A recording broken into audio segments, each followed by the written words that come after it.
Syracuse has won. Syracuse refuses to lose. And they are the national champions of college basketball. Thanks for tuning in to NCAA March Madness on Westwood One. I'm Ryan Radke. We're currently between games in our coverage, but don't worry, we'll be back shortly with live play-by-play. In the meantime, please enjoy these classic March Madness moments. Now off the Smart. Alford trying to work himself free. Smart down on to Daryl Thomas. 8 seconds to go. Out the Smart. Baseline jump shot in the air. Good! 4 seconds, 3 seconds, 2 seconds, 1. Hold on. Timeout by Bayheim. There's a second to go. Chief Smart hits the baseline jumper in Indiana. Comes through, and they're going to do it. It looks like. Jimmy Black on the right side to Michael Jordan back on the right. Over to Jimmy Black. Black holding high, goes to Daugherty. Daugherty in the double team, gives it back to Black with 20 seconds left to play. Goes back to Michael Jordan, jumper from out on the left, good! 63-62.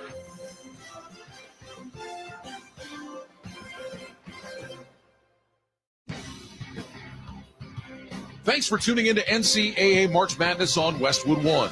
I'm Ryan Radke. We're currently between games in our coverage, but don't worry, we'll be back shortly with live play-by-play. In the meantime, please enjoy these classic March Madness moments. 3 seconds at the hash, far side, front court left, Jackie Young tied at 58. Notre Dame to try to win a national title. Young calls the break, looking, finds a Gumawale right wing. A hoist near the horn, he's good! Enrique Gumawale! The red light on! Zeros on the clock, and Notre Dame wins the national championship 61-58. It's second in program history. 3, 2, 1, zeros on the clock, and there it is! Baylor has won the Women's College Basketball National Championship. Picture perfect. For the first time ever, a team has gone 40-0.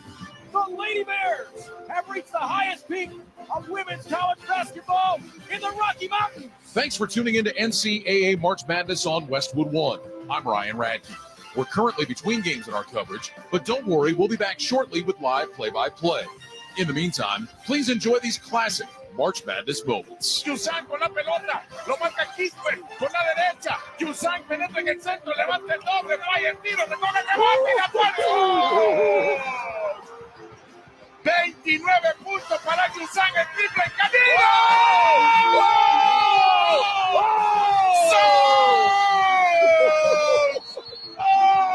Llegaron las 12 para la Cenicienta.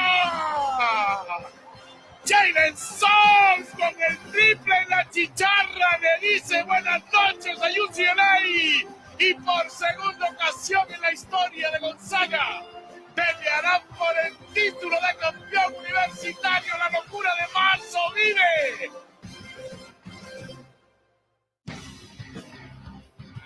Thanks for tuning in to NCAA March Madness on Westwood One. I'm Ryan Radke. We're currently between games in our coverage, but don't worry, we'll be back shortly with live play-by-play. In the meantime, please enjoy these classic March Madness moments. 1.5 seconds to go, and it's going to happen. It is going to happen again. Jenkins is ready. The inbound comes, overshoots everyone, scooped up by Roberts, and that'll do it. The Knights have slain the Dragon. For the second time in NCAA tournament history, a 16 has beaten the 1, and the FDU Knights are that 16, knocking off number 1 in the East, Purdue, 63-58. Kellybuck, front court to Thoreau finish. Oh, he's going to shoot a 3. The conscience of the burglar. It's good, 66-62. Northern Iowa with a 4-point lead and 26 seconds remaining in the game. And someone tell me where Ali Faroukmanish found the nerve to shoot that 3. Thanks for tuning in to NCAA March Madness on Westwood One. I'm Ryan Radke. We're currently between games in our coverage, but don't worry, we'll be back shortly with live play-by-play. In the meantime, please enjoy these classic March Madness moments. 6.9 to go. In it comes to Ethan Morton. He's going to dribble this one out. And the second verse is the same as the first. UConn repeats as national champions. The third third team to repeat in the last 50 years. 75-60 the final. The Huskies, back-to-back national champions.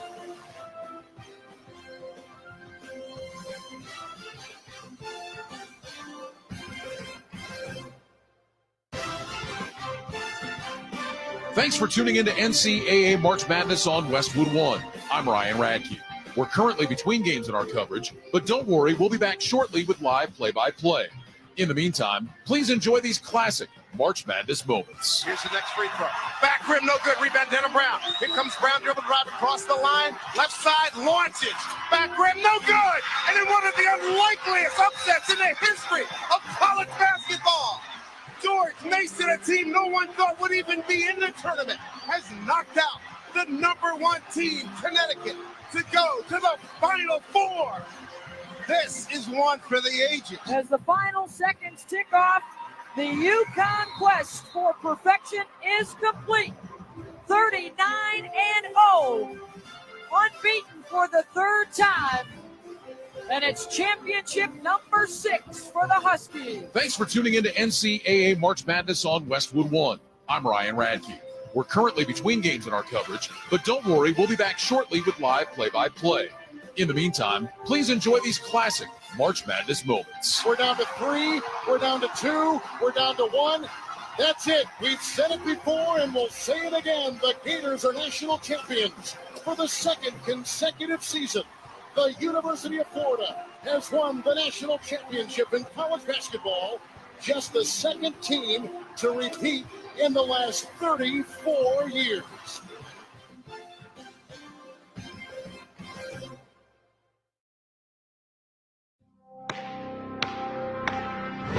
If it's the NCAA tournament, it's on Westwood One. It will be Grant Hill to make the pass. They're not going to guard Hill making the inbounds pass. Here's a high looper. There's Leitner. He turns, he shoots. It is good! Christian Leitner hits a turnaround 17-footer at the buzzer, and the Duke Blue Devils head to Minneapolis. My, oh my, oh my. 6.9 to go. In it comes to Ethan Morton. He's going to dribble this one out. And the second verse is the same as the first. UConn repeats as national champions. Now it's time to head courtside for Westwood One's exclusive coverage of the NCAA tournament. We welcome you to Ball Arena in Denver for exclusive second-round coverage of the 2025 Men's Basketball Championship between the 5th-seeded Michigan Wolverines in the South and the number 4-seeded Texas A&M Aggies. Today's broadcast of the NCAA tournament on the Westwood One NCAA Radio Network is sponsored by AutoZone, by Cintas, by Grainger, by Pluto TV, by Kohl's, by Progressive Insurance, and by NCAA.com.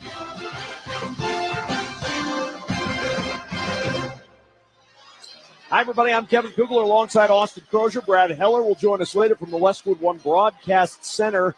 We have what should be a dandy double dip in Denver today. We started off with the Texas A&M Aggies and the Michigan Wolverines. Round 1 saw the Aggies beat Yale 80-71. They led for nearly 37 minutes of that game. Michigan, and stop me if you've heard this before, won a game that was very tight. They beat UC San Diego 68-65. They're now 13-4 this year in games decided by 4 points or fewer. But this was a matchup when we saw the brackets come out, Austin, that we were excited and hoping we might get to see a game like this here in Denver. Oh, absolutely. The first couple of games were a little bit of blowouts, but being that we had a 3, 4, 5, and a 6 seed, I think we knew that the second round were going to be closer games.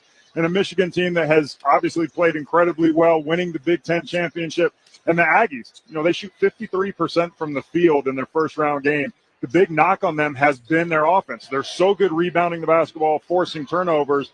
And as a 4 seed, no one has really mentioned them as a potential Final Four team. But if they can shoot 52% from the field, I wouldn't be surprised if they can get there. Well, they didn't shoot at least 50% in any conference game, but they got to that 52% mark in the win. And in non-conference games, they shot the ball better than they did in the SEC. Well, this is a non-conference game, but they're going against a Michigan team that can certainly stand up to anybody defensively with Vlad Golden and Danny Wolf, two big guys to cause problems. And I think that's going to be a big storyline to watch. You know, A&M is certainly in the SEC accustomed to playing against bigger frontline players, but Golden and Wolf both have the ability to extend the floor to the three-point line. They can shoot those three-point shots. And for an Aggies team that is accustomed to dominating the boards, this is a Michigan team, number 3 in the Big Ten, and can certainly hold their own. Michigan at 26-9 entering play today. Texas A&M is 23-10. But the most important record of all, each of these teams are 1-0 in the NCAA tournament. Up next, we'll get Austin Crozier's keys to the game between Michigan and Texas A&M, and we'll have the opening tip from Denver. From the Westwood One NCAA Radio Network, this is the men's basketball tournament. Smiles are powerful. A simple smile can light up a whole room. And for 25 years, Smile Train has been lighting up the world with smiles. And each smile marks a step towards a brighter future. As the world's largest cleft lip and palate charity, Smile Train has supported more than 2 million life-changing cleft surgeries in over 90 countries, leaving a legacy of resilience, joy, and beaming smiles for generations of children. To learn more about cleft lips and palates and how Smile Train is supporting the cleft community all over the world, please visit smiletrain.org/learn. Smile Train, lighting up the world with smiles for 25 years. The Alzheimer's Association and the Ad Council present the story of Cynthia and Ed. My mother was always very active and independent, and she was familiar with her neighborhood. But one day, out of the blue, she stopped at the stop sign for much longer than usual. And she didn't know whether she should go forward or turn or just stay at the stop sign. She wasn't even really sure where she was at. She was very concerned. It was very unsettling for her. It's important for you to talk to someone about it, to bring the family in on it. I felt so much better after my son told me, Mom, I don't want you to worry or be afraid. I'll be there for you and we'll figure it out. When something feels different, it could be Alzheimer's. Now is the time to talk. Visit alz.org/ourstories to learn more. A message from the Alzheimer's Association and the Ad Council.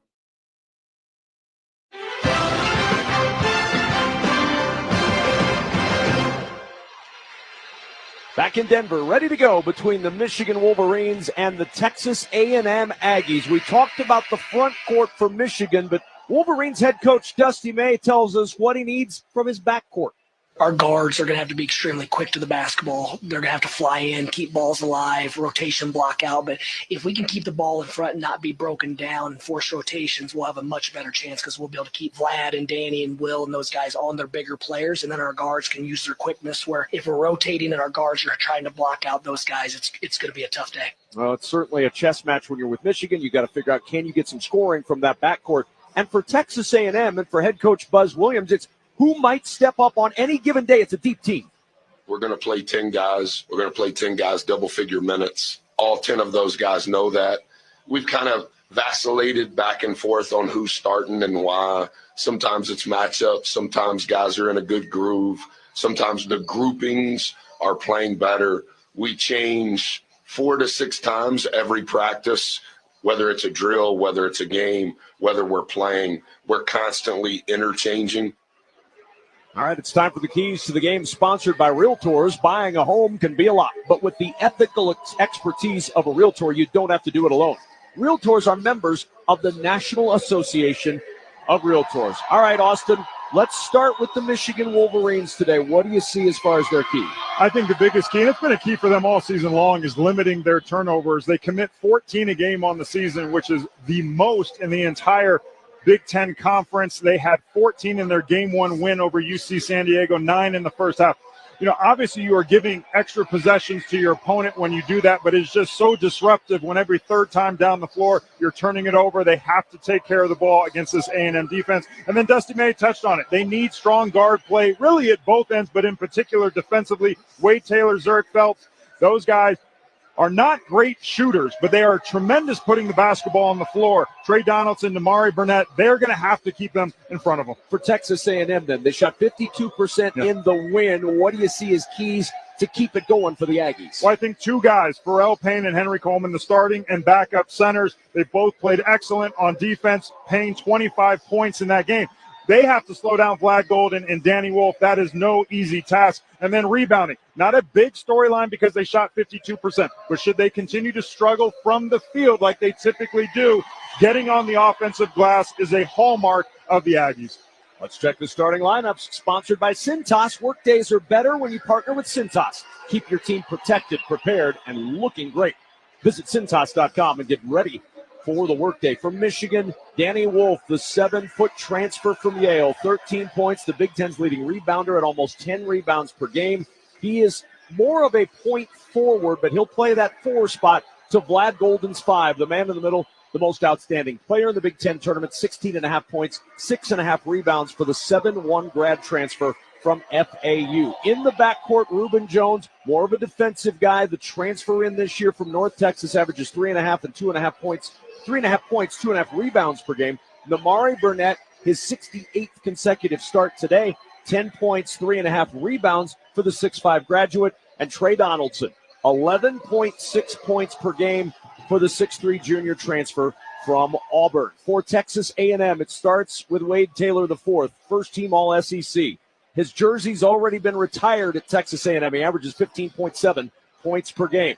Joined in the backcourt by Manny Obaseki. Hit a big early 3 in that game on Thursday. 6.5 points per game for Obaseki. And Hayden Hefner, the 6'6 grad, who is averaging 4.5 points per game. In the front court, Anderson Garcia, 6'7 senior, averages 6 points per game. And Henry Coleman, the man in the middle, 6'6 grad, who averages 7.5 points per game. Our officials, Pat Driscoll, Byron Jarrett, and Earl Walton today in this second round game. And if the first round is an entry-level course for the college students, we start moving into graduate-level school when you get into the second round. And that's probably a good thing. 6 of these 10 starters are graduates. So you've got a graduate-level course, but you've got a lot of graduates out there on the court in this new era of college basketball. Time now for the opening tip, sponsored by AutoZone. Free battery testing, free battery charging, and replacement batteries that fit your needs. That's what makes AutoZone America's #1 battery destination. Get in the zone. AutoZone, Michigan, by virtue of being the 5 seed with the Aggies, the 4, they're the visiting, and I put that in quotes, team today. They are in all their dark blue tops and bottoms with the golden, if you will, maize color on the front and back, and the block Michigan in maize in the front. For the Aggies, the home whites, tops and bottoms, the maroon numerals on front and back, and the script Aggies also in maroon across the front of those white jerseys. We're ready to get this one started. Golden and Garcia in the middle of the floor, and we are underway in Denver. The Sweet 16 on the line, the tip controlled by Trey Donaldson, and Michigan will bring it from our left to our right. They'll set up with Reuben Jones and back to Donaldson again. Donaldson looking into the corner. It's Wolf.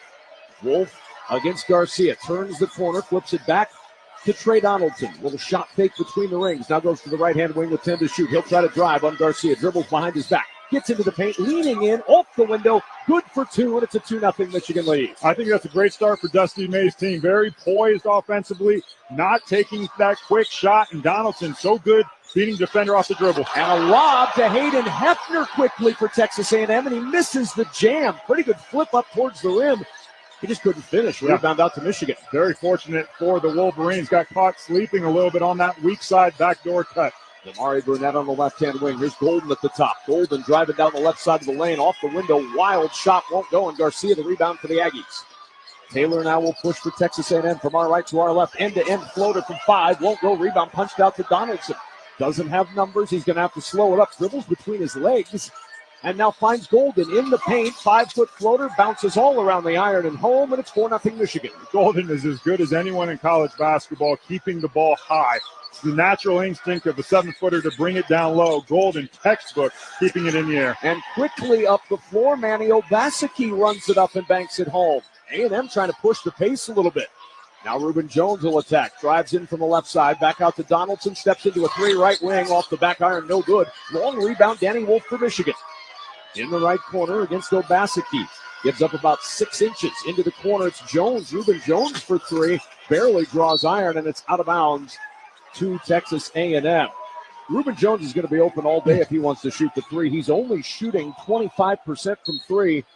They're not going to let him worry too much if he wants to launch that one. Yeah, I mean, at this point, you really want to make sure that you know your scouting report. Get to the rotations of the guys that they can shoot and run them off of it. Let the other guys take it. Garcia, top of the key three, and another quick shot for the Aggies. That's short. And the rebound to Jones for Michigan. Here's Donaldson. He'll work it around the Wolf. Fakes the three in the corner. Drives down the baseline all the way to the rim for two, and it's 6-2 Michigan. Again, just really poor weak side help. Slow coming across. I think they assumed that Wolf was going to pull up for that three-pointer. Definitely a shot within his range. Good job with the pump fake and getting all the way to the rim. Here's Wade Taylor. Drops it off to Coleman. Left side, 8-footer, and that floater drops in the Aggies within two. It's 6-4. Yeah. And it's so hard with Taylor. He's just so quick with the basketball coming off of that screen. I wouldn't be surprised if at some point Michigan elects to go under screens with Taylor in it because of his struggles from behind the three-point line. Now Donaldson between the circles, standing on the S of madness. The second S, as Golden will size up the three in the right wing. He'll launch way off the mark, and the rebound Hefner. He had never shot a three in college basketball until this year. That was his 32nd attempt. He's hit 11 of them. Obaseki with the Aggies down two. Back to the middle of the floor on Wade Taylor. 3 new Aggies set to check in at the next dead ball. Taylor, top of the key, deep three. That's off the heel. Long rebound. Hefner has it for the Aggies. He'll drive it up, floats it over. Golden, who changed that shot. It's short, and the rebound trickles out to Michigan. And that was Donaldson exactly going under the screen, allowing Taylor to take it. And now a turnover as Donaldson into the corner where Reuben Jones is waiting, but he's standing on the sideline. And a turnover for Michigan. Unforced error number 1 for the Wolverines as Will Cheddar comes in for Michigan. Entering for Texas A&M is 6'7" junior Solomon Washington. He's on the floor. Zurich Phelps, the 6'4" senior. And Pharrell Payne, who was the dominant force in their win over Yale. Well, for Michigan, the first turnover of the game came 3.5 minutes in. I think at this point, yes, in game 1, they had already had 4 turnovers. Good sign for the Wolverines. There's Payne going to work on Cheddar. Spins into Wolf, and a foul is called. It'll go on Will Cheddar. It's his first. It's a shooting foul on Pharrell Payne, who had 25 points and 10 rebounds. A career high for Payne, the Minnesota transfer, going right back to work, and he heads to the line. You see that in the tournament so many times where a guy has a really good game, and that confidence just carries over. And no surprise, Payne put his head down and just attacked Cheddar. Great spin move and drew the foul.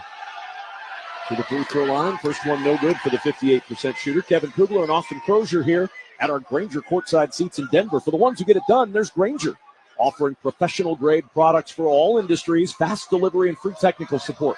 Call, click Grainger.com, or just stop by. Second free throw for Payne is good. 1 for 2 on that trip, and Michigan's lead is 6-5. 3.5 gone by first half in Denver. And a pressure applied by the Aggies. Wolf will get it over to Donaldson. Donaldson on the right-hand wing will set the offense to the right-hand offensive zone. Donaldson enters it. Wolf buried in the right block. This is the layup. Got his own rebound. In some trouble on the trip out of his hands and taken away by Solomon Washington. Good play by Washington. Here's Taylor now to the free throw line. Off to Payne in the two-hand flush. Gives the Aggies the 7-6 lead. That was the second turnover. We mentioned Glad Golden doing a great job of keeping it up, but it was Wolf that brought it down, allowing the guards of A&M to get the steal and start the break. Cheddar harassed on the right wing, has to get rid of it to Jones. 16 to shoot for Reuben Jones. Going to work against Washington. Finds Donaldson. Wide open three right wing. It's short. Donaldson chasing his own rebound and a foul on the floor. Donaldson knew he missed it. The shooter always knows that he was going right after it. And the foul is called against Texas A&M. And a timeout on the court. Sponsored by Rocket. Own the dream. Aggies with a 7-6 lead. Michigan scoreless for the last 2:10 of this first half. From the Westwood One NCAA Radio Network, this is the men's basketball tournament. Science is not an opinion. People come before pipelines. It's not too late to act on climate. No one is above the law. At Earth Justice, We hold these beliefs to be self-evident. As a national legal nonprofit fighting for your right to a healthy environment, we are 150-plus lawyers representing clients free of charge because now, more than ever, the Earth needs a good lawyer. No one fights more cases on the environment than Earth Justice. And we win because these are fights we cannot lose. We win for scientists so they can serve at the EPA. We win at the Supreme Court because clean water is for everyone. We win against fossil fuel plants so communities can breathe freely. If you believe what we believe, then help us fight the good fight and help us keep winning by going to earthjustice.org today. That's earthjustice.org. Mom, Dad. Before you throw out those unused medicines, just think for a minute. Grandma, Grandpa, all you guys take meds. That's why you gotta dispose of your old pills correctly. Those pills for your back pain or migraines. When you throw them in the trash, those medicines can become lethal in the wrong hands. Our hands. You may be finished with that medicine, but those pills are making me real popular at school. My brother James could think they're candy. Our dog loves to get in the garbage, and those meds can make him sick or worse. So stop. There are better ways to dispose of your unused meds. There are lots of police stations, local pharmacies, and hospitals that are approved to take in unused meds and dispose of them safely. Disposal sites are close by. It's easy, and it's the right thing to do. For us. The ones you love. To find a medicine disposal site near you, visit www.safe.pharmacy. A public service message from the National Association of Boards of Pharmacy. Let's check each team's tournament resume, sponsored by Monster.com. Monster.com helps you slam dunk the job search and make your next career move. Monster.com provides great coaching and millions of job openings. Get off the bench and go to Monster.com today. For Michigan, the 5 seed in the South, they won the Big Ten tournament and then won in round 1 over UC San Diego on Thursday, 68-65, despite only scoring 27 points in the second half. For Texas A&M, the Aggies, the 4 seed in the South, win 11-7 in the SEC this year, then beat Yale 80-71 in the first round, outscoring Yale 48-32 points in the paint. Right now, early edge for Michigan in that category at 6-4. Yeah, Michigan 0-4 from the three-point line. All 6 of their points have come in the paint, and the 2 turnovers have allowed Aggies 3 of their 7 points. Inbound from Michigan, it comes to Wolf. He'll back it out to Donaldson, middle of the floor. Robbie Gale Jr. off the bench, going to work on the left-hand wing, feeding Wolf at the top of the key. 7 to shoot. With a jab step, trying to drive on Payne. Now he'll step back for a 3. Top of the key, raises the right side of the iron. No good. And a rebound to Zurich Phelps. Nobody has hit a 3 yet. Michigan 0 for 5. A&M 0 for 2. I can't imagine out of timeout that's the shot Dusty May was looking for. Oh, and Zurich Phelps goes uncontested down the lane, misses a runner, and then gets his own rebound in the near corner. Here's Taylor. Lost the ball going through traffic, and foul's going to be called on Taylor. Trying to get it back from Trey Donaldson. He threw a little bit of an elbow and tried to nudge Donaldson out of the way, and that's the first on Wade Taylor, the 4th. Now, good call by the officials. Taylor upset with it. He got the worst of the contact, fell down, but he was definitely had an arm on Donaldson. And Michigan forces their first turnover of the game. Wolf will leave. Golden re-enters for Michigan. We saw this on Thursday. There's Donaldson to walk it up. Cheddar between the circles. Hands it off to Burnett on the left-hand wing. Burnett trying to cross over against Hefner. Gets him on his hip. Drives inside. Dumps it down to Golden. Layup is good and a foul. Burnett driving into traffic. It collapsed on him. Somehow able to get it around the bodies into Golden's hands.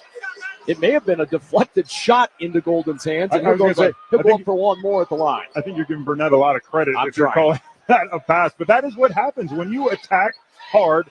You force the weak side big defender to come across, try and contest, and now Golden can make the shot in a 3-point play. We welcome those of you just joining us across our network as Wad Golden of Michigan hits a free throw to make it Michigan 9, Texas A&M 7. 14 minutes and 45 seconds to play in this first half. At the free throw line, it's Phelps. Back out it goes now on the right-hand side to Solomon Washington. Turns into the paint, jumper good, and Will Cheddar with his second personal foul will send him to the line for one more. Yeah, it's just not a smart foul there by Cheddar. So many centers, they know the rule of verticality. He had his feet there, and he just leaned forward with his arms, and that is the easiest call. for officials. And typically when you are doing that, you're not really trying to foul. And oftentimes the offensive player can find a way to finish through that minimal contact. And now he's got a chance for a three-point play. 2 fouls in 2 minutes, and now Michigan much more thin and much more pressure on Wolf and Golden up front. For the final 14:38 of his first half, as Washington's free throw is good, and the Aggies have a 10-9 lead. Michigan in the dark blue uniforms, tops and bottom, Mays numbers on the front and back, all white uniforms with the maroon numerals on front and back for the Aggies. Wolf in the left-hand corner to Donaldson, middle of the floor. Crosses over, feeds it to Donaldson. One-arm catch in the lane, throws up a shot, it won't go. Tip try by Gale, won't go, and Payne the rebound for the Aggies. They'll start it up from our right to our left. Drop off Taylor, 3, left wing. Off the front iron, no good. Rebound tipped into the hands of Wolf. Up the floor comes Donaldson. Donaldson jab stepping against Washington, runs it end to end, throws it towards the rim. He felt the pressure by Washington on his hip, and as he stayed there with that pressure, took the shot up, drew the foul on Washington. He'll get 2 free throws. I think that Michigan, especially the guards, have to find that balance between the three-point shot that is such a huge part of Dusty May's style of basketball and driving attack. You saw it Burnett on the previous play, and now from Donaldson. When the shots aren't falling from the perimeter, you got to find other offense. Free throw no good by Trey Donaldson. Later on, we'll select the play of the day, sponsored by Old Spice. Stinking places beyond your pits. Old Spice has you covered with total body deodorant. 24/7 freshness from pits to toes with daily use. Donaldson 1 for 2 on that trip. We're knotted up at 10 apiece, our second tie already. Michigan shooting 29% from the floor, 0 of 5 from 3. They've got to feel thrilled that with those numbers, they are tied in this game. Yeah. And with the Texas A&M team, we've mentioned their struggles. They're 36% from the field right now. They only shoot 41% on the season. Phelps to bring it up from right to left. Zurich Phelps penetrates, dumps it down to Payne, leaning in against Golden. Golden changed that shot, missed everything, and Golden rebounded on the weak side. Hand off to Gale. He'll bring it up from left to right. Gale, a little crossover, gets by his defender, kicks it out to Casey. On the right wing, for 3, and the freshman from Lakeland, Florida, hits the first 3 of the ball game for either team. 13-10 Michigan. We talked to Dustin May, and his goal is to instill ultimate confidence in his players. Even though they've been missing, if there's a good look, take it. Phelps misses the jumper over Wolf. Good box out by Golden to get the rebound. Here comes Kaysen end-to-end, feeding Wolf on the baseline, off the window for 2. 15-10 transition game for Michigan. Stakes him to a 5-point lead. So much the emphasis is placed on the Aggies and how good they are in transition. But this Michigan team can get out and run as well. Here's Phelps probing, gets into the paint, jumper over Burnett, wild shot. Payne with the rebound, takes it up, no, but he drew the foul. And that'll go inside on Namari Burnett, his first, team's third. And Pharrell Payne, who's 1 for 2 today at the line, will head back there for 2 more shots. Download the official NCAA March Madness Live app, and you can listen to every Westwood One broadcast of the men's and women's basketball tournament for free. Just look for the headphones icon on any live game, and if you're in the car, it seamlessly integrates with Apple CarPlay or Android Auto. Get the official NCAA March Madness Live app today. Payne good on the first. Stops a 6-0 run for Michigan. Well, we mentioned Payne's 25 points in 25 minutes in their first-round win over Yale. He checked into the game significantly earlier. He has started many games throughout the course of the year. He misses the first free throw. He is playing very well. I wouldn't be surprised to see him get extended playing time. So 1 for 2 on that trip. On the drive, and dump to Wolf, and a 2-hand hammer. Kaysen with the attack, and then found Wolf in transition again. 17-11, Michigan by 6. Zurich Phelps around the screen from Payne. Flips it up top to Garcia. 3, top of the key. Good. He put it right in over Wolf. And it's 17-14, Michigan by 3. Here's Gale on the attack, trying to get it to Danny Wolf. And it looks like it was tipped out of bounds. Initially ruled Aggies ball. Pat Driscoll comes in and overrules it. Says, I saw the tip. And I think that's the right call. It belongs to Michigan. Absolutely, that was tipped. Just a completely different Michigan team. They had the 2 turnovers early, but for the most part, really handling this Aggie pressure very well.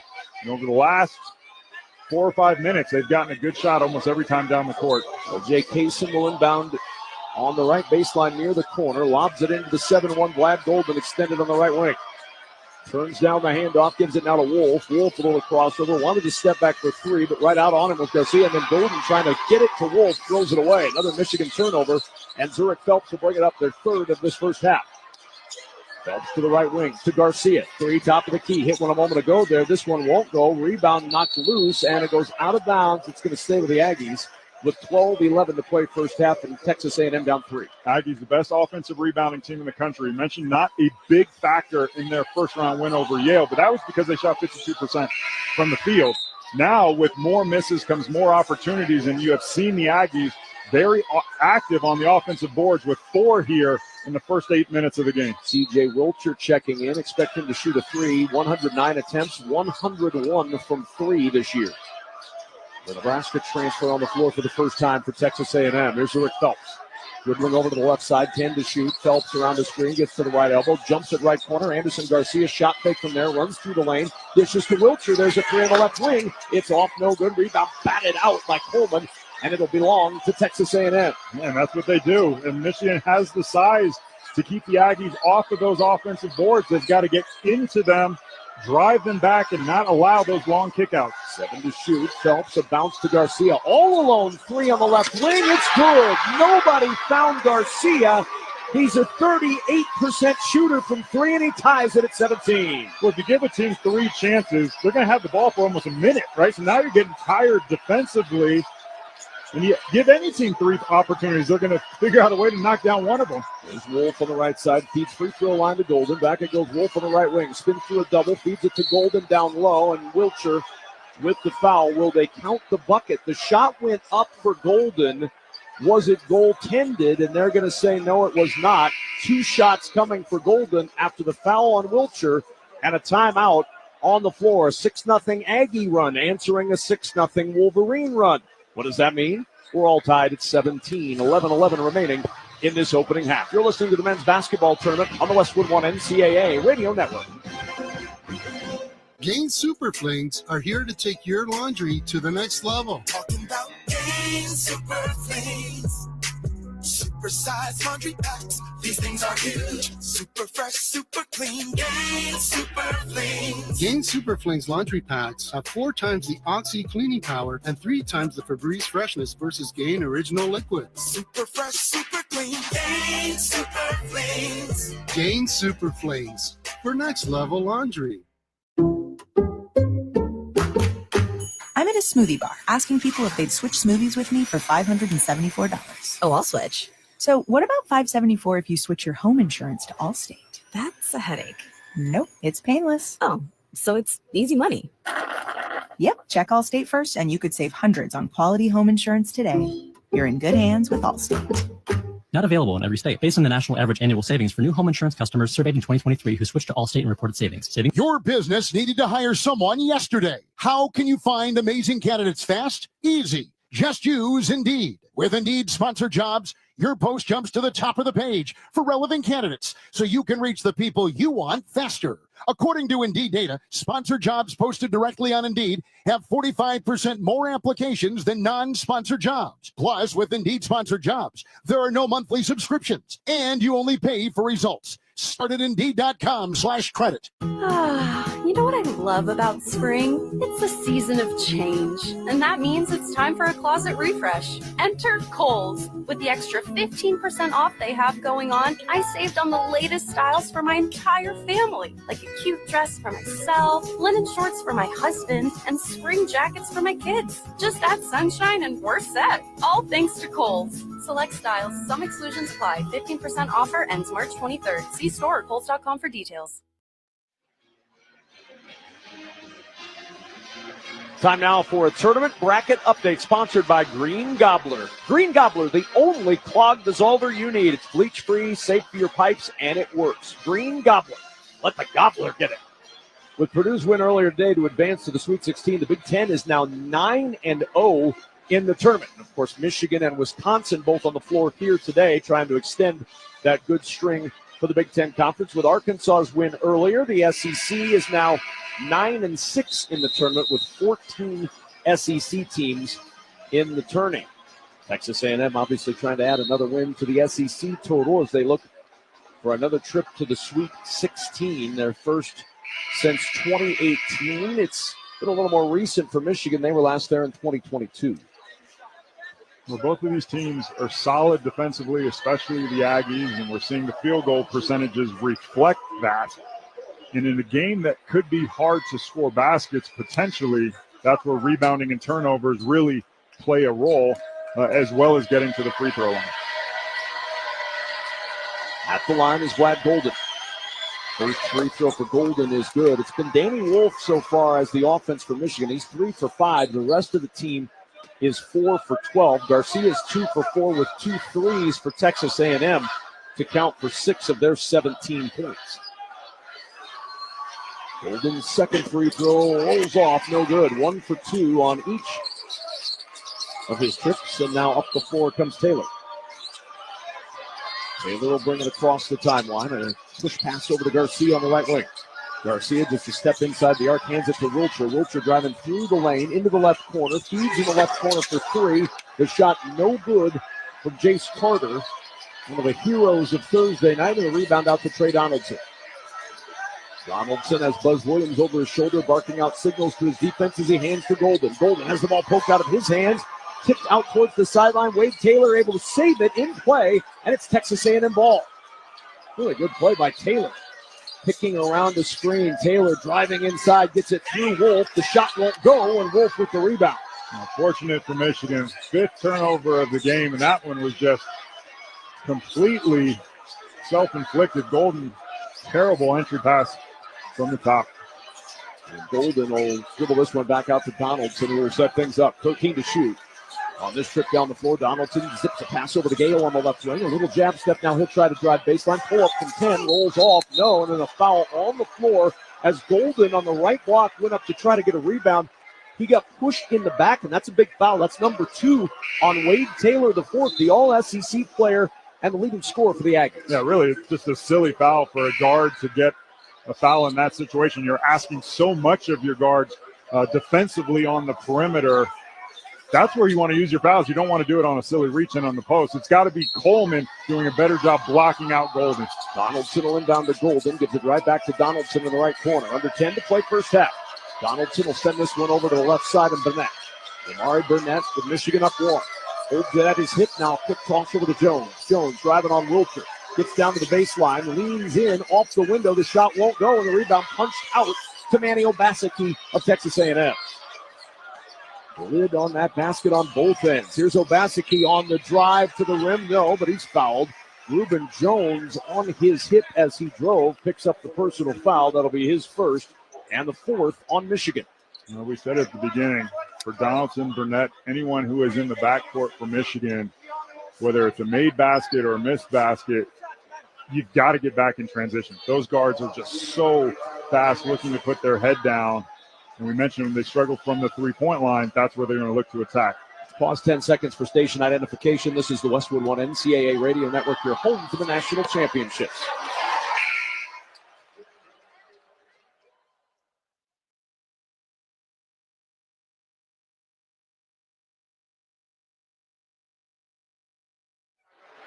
First free throw good for Obaseki. Interesting move after the first made free throw. Will Cheddar back on the floor with 2 fouls to give Vlad Golden a break before the under 8 media timeout. Obaseki good on both, and Texas A&M is up 1, 19-18. Well, obviously Cheddar contributes a lot to Michigan's depth, but ultimately you need Golden and Wolf playing at full strength. So to get him a little bit of a rest is probably more important than Cheddar potentially picking up his 3rd foul. Donaldson will send it over in the left corner. Right back it goes to Donaldson. Here's Wolf. Extra pass. Burnett. Right corner for 3. That won't go. Cheddar gets crushed to the ground. No whistle either way. And the rebound ends up with Wilcher.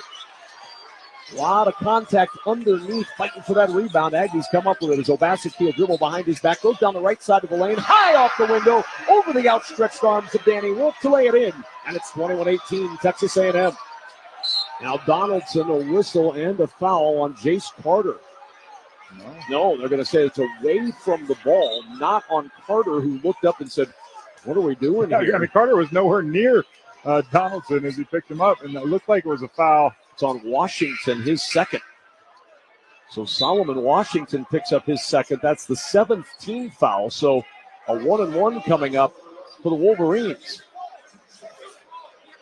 And back on the floor is Pharrell Payne. So a little foul trouble developing for the Aggies. They are deep, but two key guys with Washington and Taylor both saddled with 2 fouls. Yeah. And we mentioned when we talked to Buzz Williams, he talked about the strength of their bench, that they do play 10 guys. A number of guys that are coming off of the bench for the Aggies were one-time starters. But for two teams really struggling from the floor, A&M 33%, Michigan 35%, puts that much bigger of an emphasis on the free throw line when you do get there. They are going to go over to the monitor and take a look just to make sure who the shooter is. You could read the lips of official Byron Jarrett, who looked at referee Pat Driscoll and said, I'm not sure who's shooting.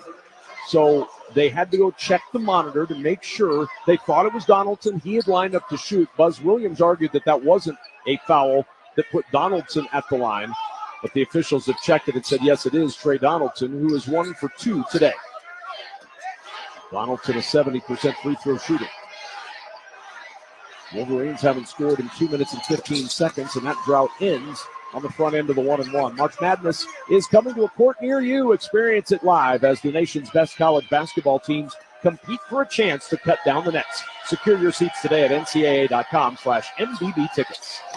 Second free throw is no good off the front rim. 21-19 Texas A&M by 2 with the ball. Here's Obaseki. He'll bring it up to Payne. Payne inside over Wolf. With a right-hand hook. It's good. Oh, he buried Wolf deep, and it's 23-19. The post position is a battle that is won early, and Wolf lost that by giving it up. Wolf on a behind-the-back pass to Burnett, and he tried to find Cheddar in the corner, and he threw it out of bounds. Turnover number 5 for Michigan, and they cough it up down 4 to Texas A&M. Vlad Golden back in. Wolf will leave. Burnett will leave. Kaysen returns for Michigan as well. Again, this is playing out in a lot of ways in which we knew it could. The turnovers for Michigan, the offensive rebounding for the Aggies, but they've got to keep the bigs from getting that deep post position. Here's Coleman, floater in the lane, no. Chased his own rebound, got it back. His shot blocked by Golden, gets it again. His shot blocked by Cheddar, and Cheddar pulls it down off the rim. Donaldson on the drive. He gets to the rim, and the layup no good, and the rebound Carter. Yeah, we're seeing Coleman and Payne in the lineup at the same time. Usually those guys come in for each other. I don't think in the first round game against Yale they were on the floor at the same time once. So Basicki will jump it out to Wiltshire. Wiltshire driving baseline all the way to the rim. Golden with another block, and it's taken away by Jones. Jones will run out of the floor for Michigan. A little loping rhythm to the basket, and he sort of high kicks his way in for 2 and gets the first field goal since the 12:55 mark for the Wolverines. They're down 2. You're watching that play. He's not going to go to the ring. He's not going to go there. It was 1-on-3, and he found a way to get points on the board. Much needed for the Wolverines. Here's Pharrell Payne for 2. I'll tell you what, Payne and Coleman are showing no respect to the bigs for Michigan. Donaldson inside. Golden lays it in for 2. 25-23 A&M. That's the first time we've seen the Aggies go to a 2-3 zone, I think. A little bit of a miscommunication and easily picked apart by the Wolverines. Arguably their easiest field goal of the game. Basicki will walk it up to the Aggies over to Pharrell Payne. Payne at the left elbow, spinning into the paint, knocks down Golden, and he lays it in after that. Golden went down, no call either way, and no flop call as Donaldson will bring it up. 27-23 Aggies. In the left corner, it's Cheddar. Cheddar trying to spin free of Wiltshire. He can't. Now a backdoor cut by Cheddar. Inside, gets the ball into the hands of Donaldson. Donaldson with 10 to shoot on the baseline. A little jab step, gets past Coleman to the rim. No, he gets knocked down. No whistle, and the Aggies move it up the floor. Payne has scored the last 6 for Texas A&M. He gets it on a bounce, driving inside on Golden, and he draws the foul. He'll go to the line for a pair on the first from Golden. Timeout on the floor. Buzz Williams all the way out to chat with Pat Driscoll at half court in a 27-23 Texas A&M lead. You're listening to the men's basketball tournament on the Westwood One NCAA Radio Network. Get in the zone, AutoZone. Welcome to AutoZone. What are you working on today? I need new rotors. When you buy 2 Duralast rotors during our spring sale, you get Duralast brake pads free. Free? With the rotors. Well, that's great. What if I need extra stopping power? You can upgrade to Duralast Gold pads for just $10. So Duralast pads are free. Yep. And an upgrade is just $10? That's right. Part of the spring sale at AutoZone. Get in the zone, AutoZone. Restrictions apply. In the face of uncertainty, some things remain steady, like the Cummins 2027 X15, built on 25 plus years of experience and delivering up to 4% better fuel efficiency in a weight-neutral system. The X15 gives you the strength to move forward fearlessly and confidence that no matter the obstacle, you can and will rise above it. The 2027 X15, forever rising. Estimates based on preliminary testing. Individual results may vary. And that is why many of the greatest feats of fandom require you to be on your feet. Any questions? Professor, NCAA men's basketball is back. Are we ready? You prepared to show up, show out, give it 110 from tip to the final buzzer? Oh, you're ready. March Madness. Attendance is encouraged. Passion is mandatory. Buy your seats today at ncaa.com/MVB tickets.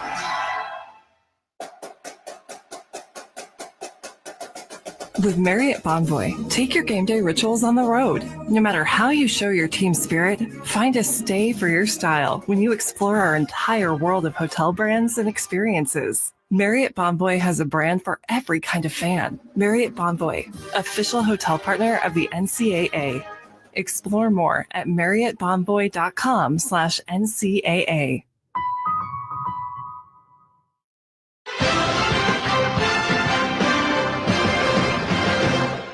Brad Heller in our Westwood One studios in Los Angeles. Let's check the tournament scoreboard, sponsored by GoodRx. For simple, smart savings on your prescriptions, go to goodrx.com or download the free GoodRx app. John Calipari beats Rick Pitino. Arkansas over St. John's, 75-66. The 10-seed Razorbacks headed to San Francisco for the Sweet 16. They'll face either Texas Tech or Drake. That game is about to get going at Wichita. You can hear it on the Westwood One Sports app. Purdue on to the Sweet 16, kicking off the day with a 14-point win over McNeese. Let's get you back to Denver. We rejoin Kevin Kugler and Austin Crozier.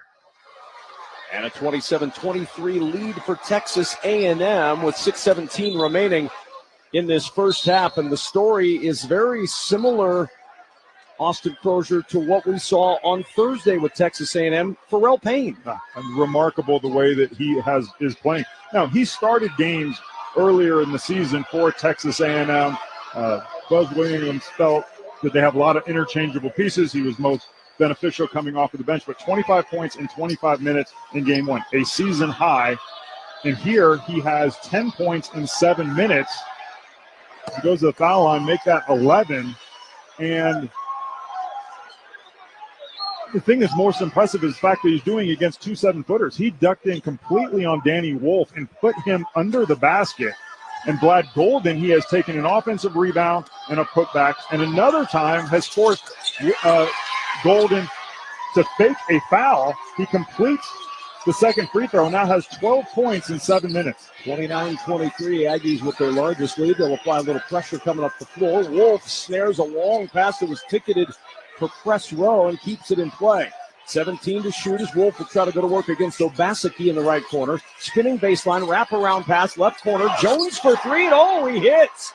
Reuben Jones snaps a three, 25% shooter and a big bucket for Michigan. They're down 3. And that's the advantage having a 7-footer who could pass. Danny Wolf, a strong move to the baseline. The Aggies came to double on the low side, which allowed that pass to go straight to the opposite corner. Here's Garcia, throws it down low to Payne, goes from right to left. Golden got a piece of that shot. Hefner out of bounds with it.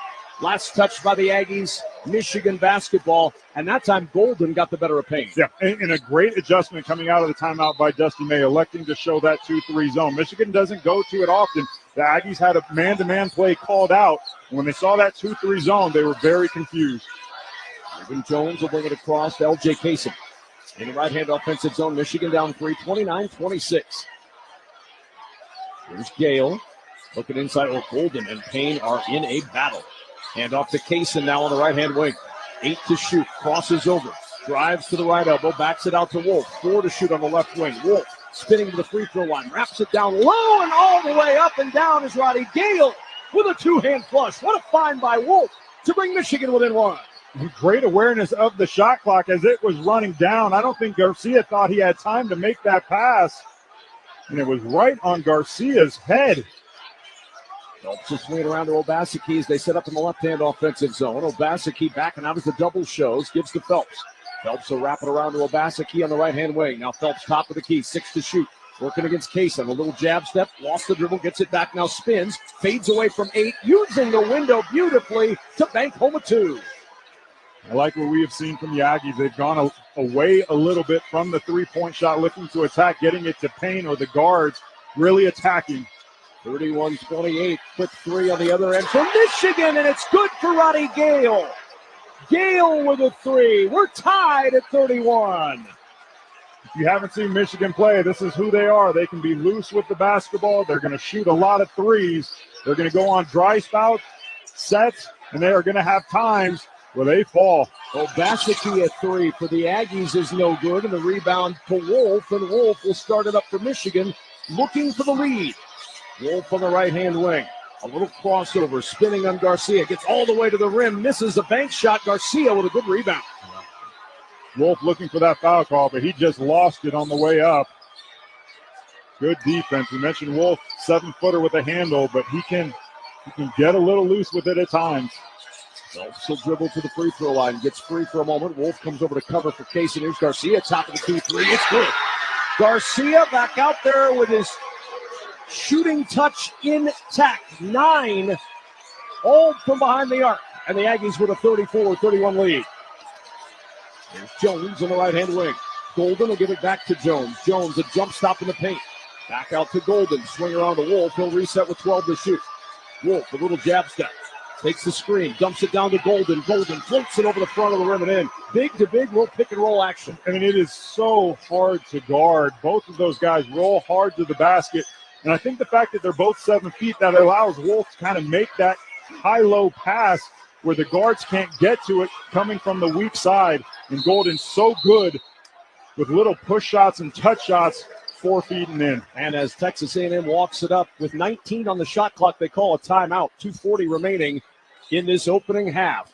34-33, the Aggies by 1. You're listening to the men's basketball tournament on the Westwood One NCAA Radio Network. Monster.com helps you slam dunk the job search and make your next career move.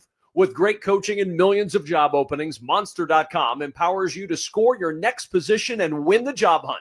Get off the bench and go to Monster.com today. This is the story of the one. He's responsible for keeping a leading healthcare facility clean and safe. And he trusts Grainger's high-quality HVAC cleaning and safety products, combined with their world-class supply chain, to consistently deliver, ensuring he's covered inside and out, so he can focus on keeping his facility clean to help protect the health of everyone inside. Call 1-800-GRAINGER, click Grainger.com, or just stop by. Grainger, for the ones who get it done. Without maintenance teams behind the scenes, everything stops. Even the game. Lights, broadcast equipment, cooling, you ensure the assets that matter most work. MaintainX was built for professionals like you. A modern maintenance app that helps manage work orders, schedule maintenance, and track inventory.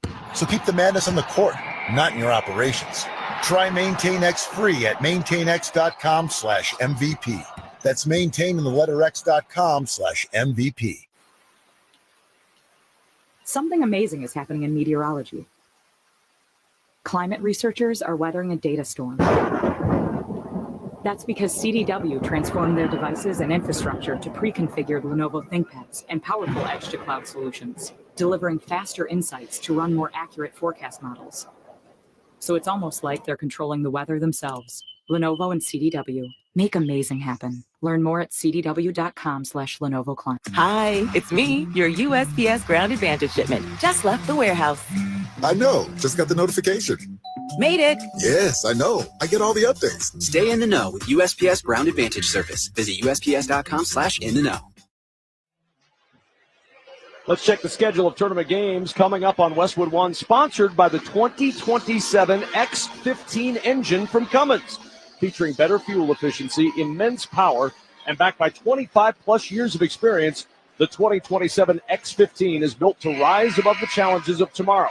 The X15, forever rising. Coming up next in Denver, the number 6 seed BYU taking on the number 3 seed Wisconsin. Later tonight in Lexington, UCLA and Tennessee. That game at 9:40 p.m. Eastern Time.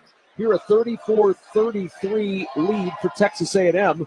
2:40 remaining in the first. Michigan started 7 of 21. They found their rhythm. They hit 6 of their last 8 shots to draw within 1. Yeah, and interesting that Buzz Williams, with 2 minutes and 40 seconds, is electing to bring Wade Taylor. He's been on the sideline most of this first half with those 2 fouls. Taylor 0 of 4 from the field, has only played 7 minutes. A little surprised that he wouldn't just sit him out the remainder of the half, especially with A&M having a 1-point lead. Here's Coleman on the drive to the rim. It won't go. Got his own rebound back. Swing around to Taylor. Extra pass Wilcher. Deep 3 right wing. That's off the heel. No good. And the rebound L.J. Kaysen for Michigan. Michigan will push with Kaysen running the floor. End to end all the way to the rim. Left-handed layup won't go. Rebound and a foul on the floor. Battling Golden for the rebound. And it's going to go against Texas A&M. I think it's going to be against Payne. And if it is, it's his first, and it is Payne. Number 1 on Payne, number 8 on the Aggies, and that takes us to the under 4 media timeout. Free throws coming from Michigan, down 1, 34-33. You're listening to the men's basketball tournament on the Westwood One NCAA Radio Network. Get in the zone, AutoZone. Welcome to AutoZone. What are you working on today? I need new rotors. When you buy 2 Duralast rotors during our spring sale, you get Duralast brake pads free. Free? With the rotors. Well, that's great. What if I need extra stopping power? You can upgrade to Duralast Gold pads for just $10. So Duralast pads are free. Yep, And an upgrade is just $10? that's right. Part of the spring sale at AutoZone. Get in the zone, AutoZone. Restrictions apply. Confidence is knowing you're ready to handle whatever comes your way. That's what it feels like to take on your workday with Cintas. They make sure your AEDs are up to date, your fire extinguishers are tested and inspected, your floor mats are cleaned and delivered, and your workwear looks good, feels good, and is freshly laundered with the Cintas Apparel Plus program. So are you ready to take on today? Visit Cintas.com and get ready for the workday. Your business needed to hire someone yesterday. How can you find amazing candidates fast? Easy. Just use Indeed. With Indeed Sponsored Jobs, your post jumps to the top of the page for relevant candidates so you can reach the people you want faster. According to Indeed data, sponsored jobs posted directly on Indeed have 45% more applications than non-sponsored jobs. Plus, with Indeed Sponsored Jobs, there are no monthly subscriptions, and you only pay for results. Start at Indeed.com/credit. Listen up, fellow Gen Xers. Elizabeth Banks here. The recommended age for pneumococcal pneumonia vaccination has been lowered to 50 and older, even if you're healthy. It's up to us to lead the way. We've done this before. Music videos, fanny packs, even the World Wide Web. Let's do it again and get vaccinated, because we're at over 6 times greater risk for pneumococcal pneumonia. Gen X, this is our shot. Visit VaxAssist.com and schedule a vaccine today. Sponsored by Pfizer. You like your protein crunchy, chewy, salty, or sweet? You've got goals. Quest has cheats.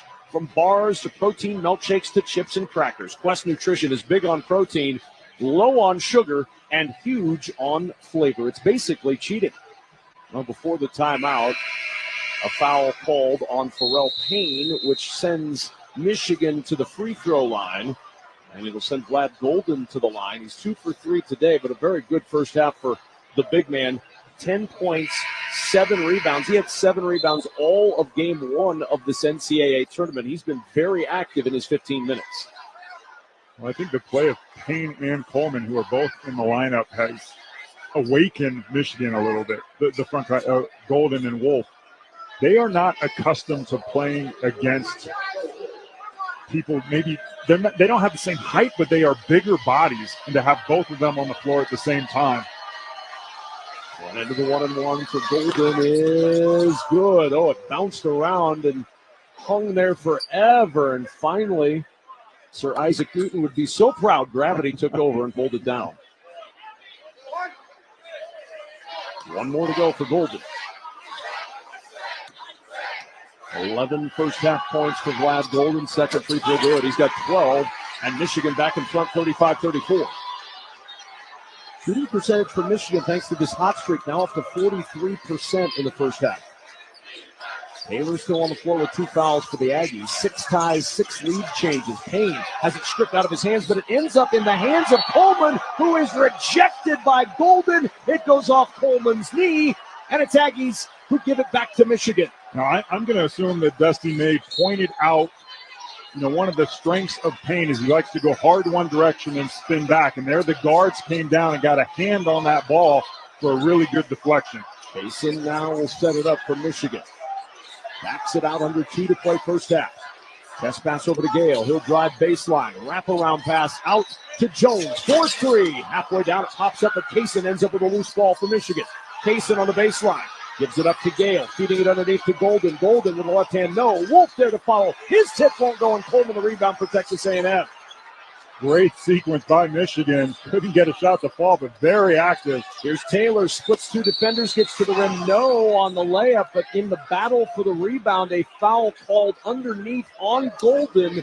That'll be his second, and it comes with 1:28 to play in this first half. Taylor just completely changes the complexion of the game when he is on the floor. If there's any sort of a semi-break, he is so good going from baseline to baseline drawing fouls. He drew 7 fouls in that game 1, and here already you're seeing a little bit more of the same thing. Now he will leave to protect him for the final 128. You bought a couple of good minutes from Taylor if you're Buzz Williams. Yep, for sure. So now he leaves. Golden sits down with those 2 fouls, so they'll both be ready to go in the second half. Inbound to Payne. He's working against Cheddar, who's also playing with 2. Payne backing him down on the left baseline. Swings it up top to Wilcher. Back to the right-hand wing, it's Garcia. 10 on the shot clock. Garcia set 3, and it's an air ball out of bounds. Oh, my goodness. That's a weird shot. So many times when you pass up the first look, that's the one that you catch in rhythm. And he's hit 3 threes in this first half. But none of them look like that one. That was awful. Jones will bring it up the floor to Kaysen. Kaysen now dribbling middle of the floor, set up in the right-hand offensive zone, approaching a minute to play in this opening half. Good ball game. Michigan 35, A&M 34. Here's Gale, jump stop in the lane. Dishes to Wolf, right corner, steps back for a 3. Missed that one, and the rebound ripped down by Jace Carter. 3 for 11 is Michigan from 3 in the first half. So Rick Phelps will bring it up the floor. Phelps, 10-footer, right side, rolls out, no good. Kicked into the hands of Payne on the left block, and he lays it in. Aggies by 1, 36-35. Now quickly Gale on the attack. Drives all the way to the rim. His layup won't go. Rebound pushed ahead by Phelps. Phelps will jump it quickly down the floor. Wilcher, all alone 3 left wing. Got it! Timeout, Michigan. C.J. Wilcher with his first 3. And the Aggies with a 39-35 lead. You're listening to the men's basketball tournament on the Westwood One NCAA Radio Network. O'Reilly. Protect your vehicle's engine with Syntec and O'Reilly Auto Parts. Syntec Premium Full Synthetic Motor Oil is formulated for today's engines. Right now, get 5 quarts of Syntec Full Synthetic and the MicroGuard Select Oil Filter for just $32.99. In-store only, limit supply. See store for details. Choose Syntec exclusively at O'Reilly Auto Parts. O'Reilly Auto Parts. Texas A&M on a 5-0 burst after Michigan has missed their last 6 shots, and the Aggies with a 39-35 lead. Michigan can hold for the final shot here. Yeah, I think Michigan took an ill-advised shot the last play down. It was really a 1-on-3 break. 2 Aggies offensive players were back, long outlet pass, and a wide-open 3. Michigan really needs to get a good look to finish the half. Jake Kaysen needs to get it across the timeline. He does for Donaldson, and now 17 seconds and counting to play in this half. Donaldson will run over near Buzz Williams. He will be no help to the Michigan guard. Donaldson, middle of the floor with 8 seconds. Gives it to Cheddar. Cheddar shot take on the right side. Now he'll drive baseline all the way to the rim. It bounces out. He got a great look. Rebounded by Washington. Hefner three-quarter court heave off the backboard. And halftime arrives in Denver. And the Aggies with a 39-35 lead. 4-point edge going into the locker room after a missed layup ends the first half for Michigan. Well, 36% from the field for each of these teams. Both have struggled with point-blank shots. In particular, Michigan, maybe 3 of the last 7 possessions in this half. And that's a little bit of the storyline. I think if you were to pick one standout player, it has been Payne once again. 25 points in game 1, 14 points here in the first half. And I really thought he set the aggressive tone that the Aggies were looking for. Michigan's going to have to find some answers. They've given up 9 offensive rebounds. Payne posed a lot of problems. We know offensively Michigan is going to be up and down. They're going to have stretches where they hit some shots, but they're going to have to lock down defensively in the post. Michigan, 1 of their last 9, and they're 4 for 10 on layups in the first half. Our halftime score, Texas A&M 39, Michigan 35. When we return, we'll head back to our Straight Talk Wireless studios for the halftime report. Need more data so you can stream your jam mix on loop? Switch to Straight Talk and get real unlimited data on a reliable 5G network. Straight Talk, available at Walmart or straighttalk.com. From the Westwood One NCAA Radio Network, this is the men's basketball tournament. Most people think child abuse is a bad parent problem. Actually, the root causes may be different than you think. Let us explain. Affordable housing for everyone? That prevents child abuse. And access to healthcare in every community prevents child abuse too. High quality, affordable child care. Paid family leave. School breakfast and lunch programs. All of this prevents child abuse. It's all about keeping families out of crisis in the first place. At least 1 in 7 children in the United States have experienced abuse or neglect in the past year. Prevent Child Abuse America promotes policies, programs, and resources informed by science that help communities, parents, and kids thrive. Because when we keep families out of crisis, we prevent child abuse from ever happening. Go to preventchildabuse.org to learn more. That's preventchildabuse.org. Let's stop child abuse before it ever happens. Furnished by Prevent Child Abuse America. Hello, I'm Jose Hernandez, and I have been using a wheelchair since my accident in 1995. My name is Andrea Dalzell, and I've been using a wheelchair since I was 5 years old. I guess if I had one message for the general public, it would be that I appreciate your help. But please, ask first. Yeah, a lot of people don't realize that I've actually got everything under control. I think people get nervous. They don't know how to act, so they pretend I'm not there. What probably bothers me the most is when waiters talk to my companion and not directly to me. I think everyone with a disability can relate to that parking spot problem. We know you're just parking in a disabled spot for a second. But please, don't. We're just looking for the same respect and consideration as everyone else. United Spinal Association is dedicated to enhancing the quality of life of people living with spinal cord injuries and disorders. Download our disability etiquette booklet at unitedspinal.org.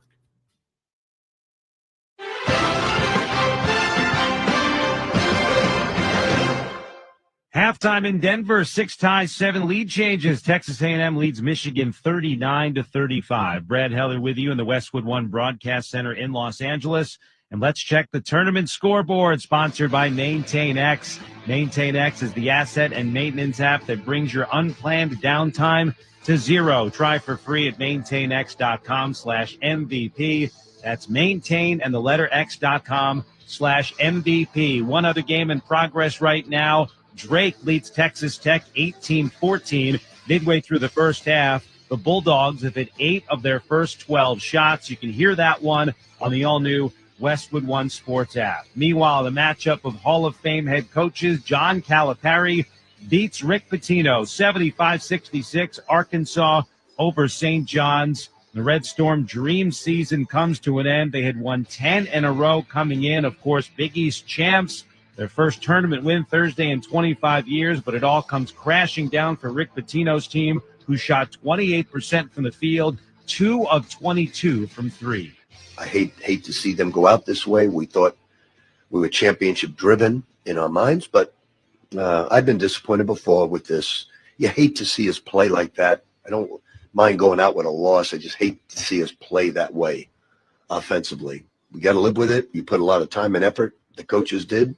And it's just a bitter pill to swallow with that type of performance. But we'll give the credit to Arkansas, and we move on. And Pitino did not really give an answer when asked why Big East Player of the Year R.J. Lewis was benched for the last 5 minutes of the game.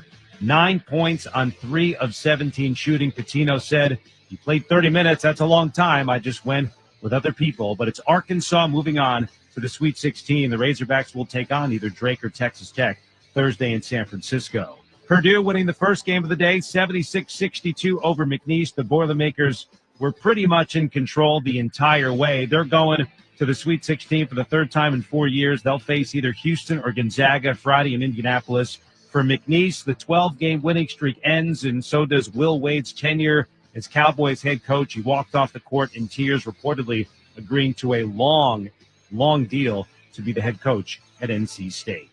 Halftime score in Denver, Texas A&M 39 and Michigan 35. Coming up, we'll hear from Wisconsin head coach Greg Gard before his Badgers take on BYU. You're listening to the men's basketball tournament on the Westwood One NCAA radio network.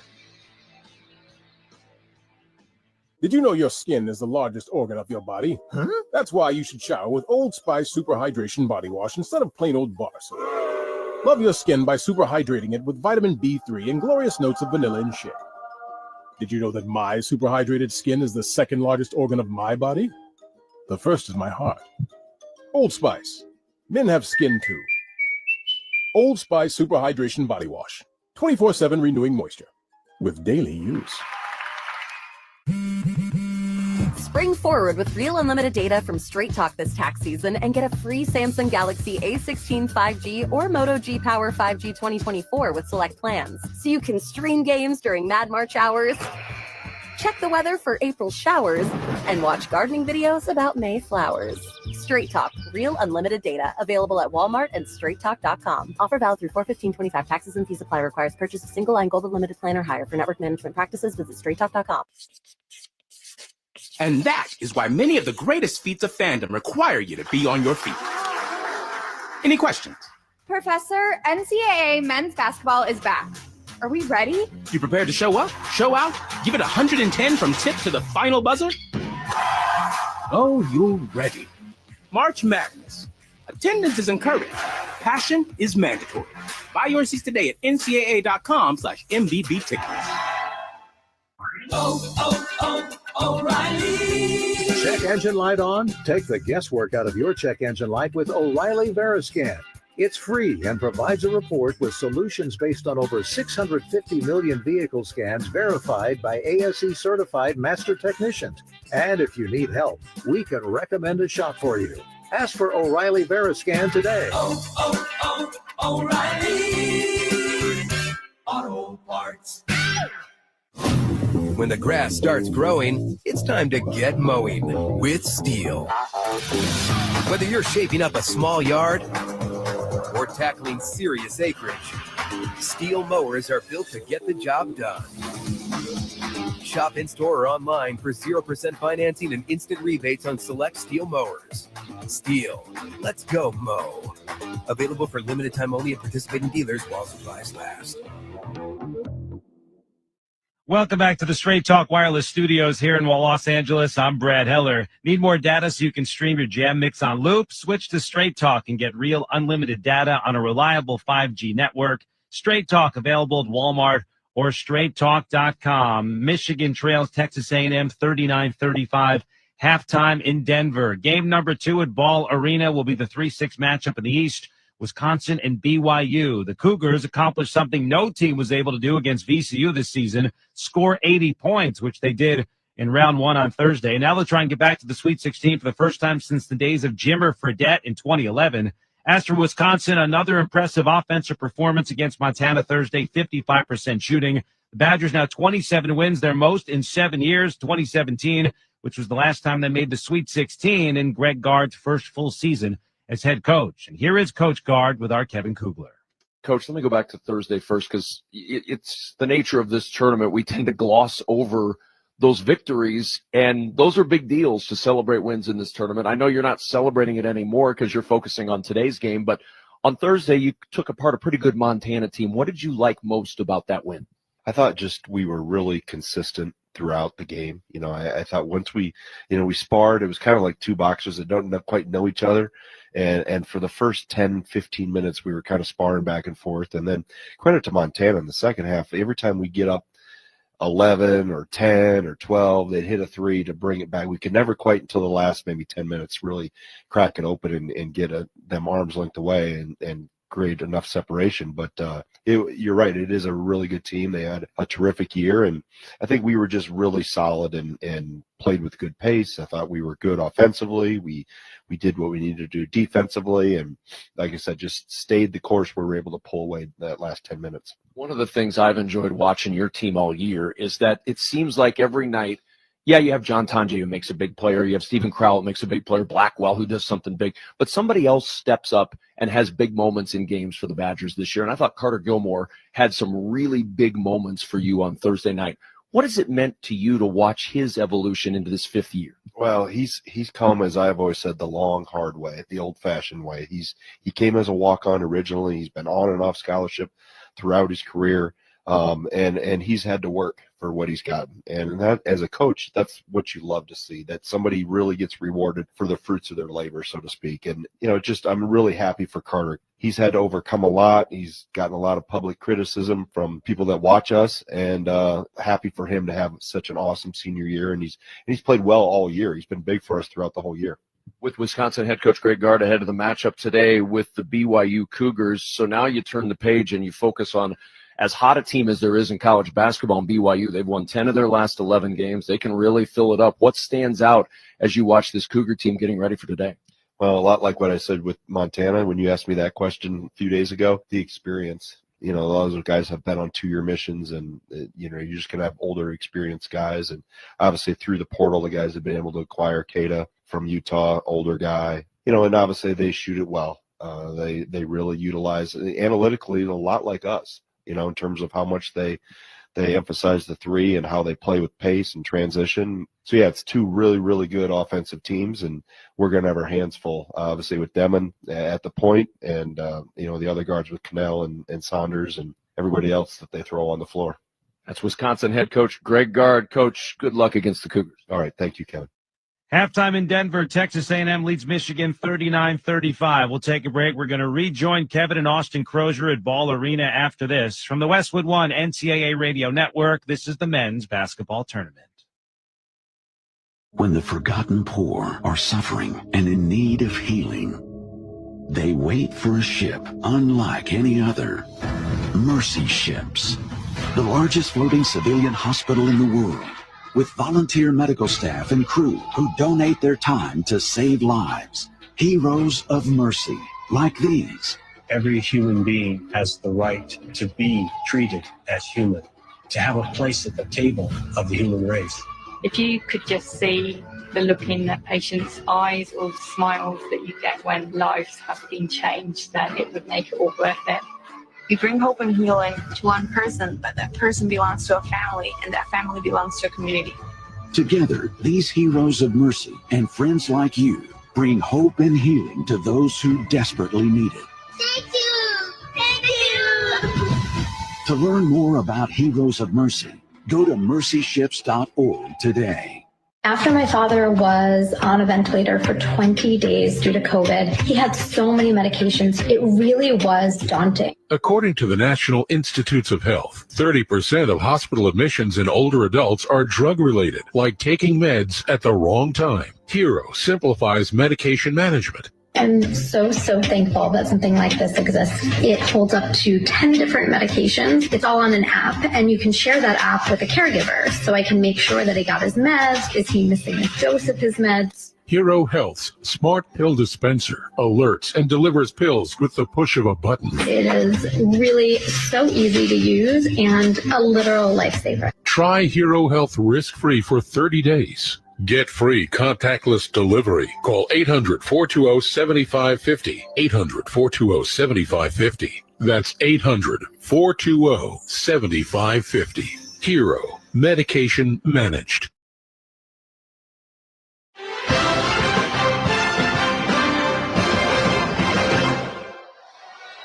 Michigan is now trailed at the half in 6 of their last 9 games, behind 39-35 Texas A&M's. We welcome you back courtside at Ball Arena in Denver. Let's check the halftime stats, sponsored by Barbasol. Barbasol shaving cream delivers a thick lather and close, comfortable shave for half the price of gels. Why pay more for a great shave? Choose Barbasol. Mentioned Michigan is 4 for 10 on layups. They're 13 for 36, 36% from the floor for the game. 3 of 11 from 3. The Wolverines led by 12 points and 7 rebounds from Vlad Golden, 6 points for Danny Wolf, 5 apiece for Reuben Jones and Roddy Gale Jr. Meanwhile, for Texas A&M, the Aggies at 36%, 4 of 13 from 3. And again, the Pharrell Payne story in this tournament is remarkable. 25 in the game 1, 14 in the first half of game 2 to lead the Aggies. Anderson Garcia with 9. And the Aggies with a lead despite Wade Taylor, the fourth, their leading scorer, going 0 for 4 in the first half and has not scored a point. A&M only made consecutive shots 3 times in the first half. And Michigan, how key is it to have Vlad Golden out there? +8 when he's on the floor, -12 when he's on the bench. Time now for the second half keys, sponsored by Wago. Trust your game, trust your wiring with Wago Electrical Connectors. Gear up at wago.com/hoops for your next electrical project. All right, Austin, what do you see as keys? Let's start with the Michigan Wolverines trailing by 4 here at the break. Well, I think for Michigan, you focused on the positives. Danny Wolf, 6 points, Golden, 12, 18 combined points. Very impressive what they've done offensively. And they've done that all season long, and they're going to have to continue to do it. But defensively, Pharrell Payne, the 14 points. Coleman has 2 points and 4 offensive rebounds. Those are 2 7-footers that have got to step up in the second half defensively and rebounding the basketball. For Texas A&M, I think it's a little bit more of the same with Payne. Continue to force it down there and make Michigan make a decision on how that they are going to guard him. I think the guards have been great. Garcia stepping up with those 3 shots, but this is a team that is not going to win, in my opinion, with Wade Taylor continuing to struggle from the floor. I think part of that was him being tentative with the 2 fouls.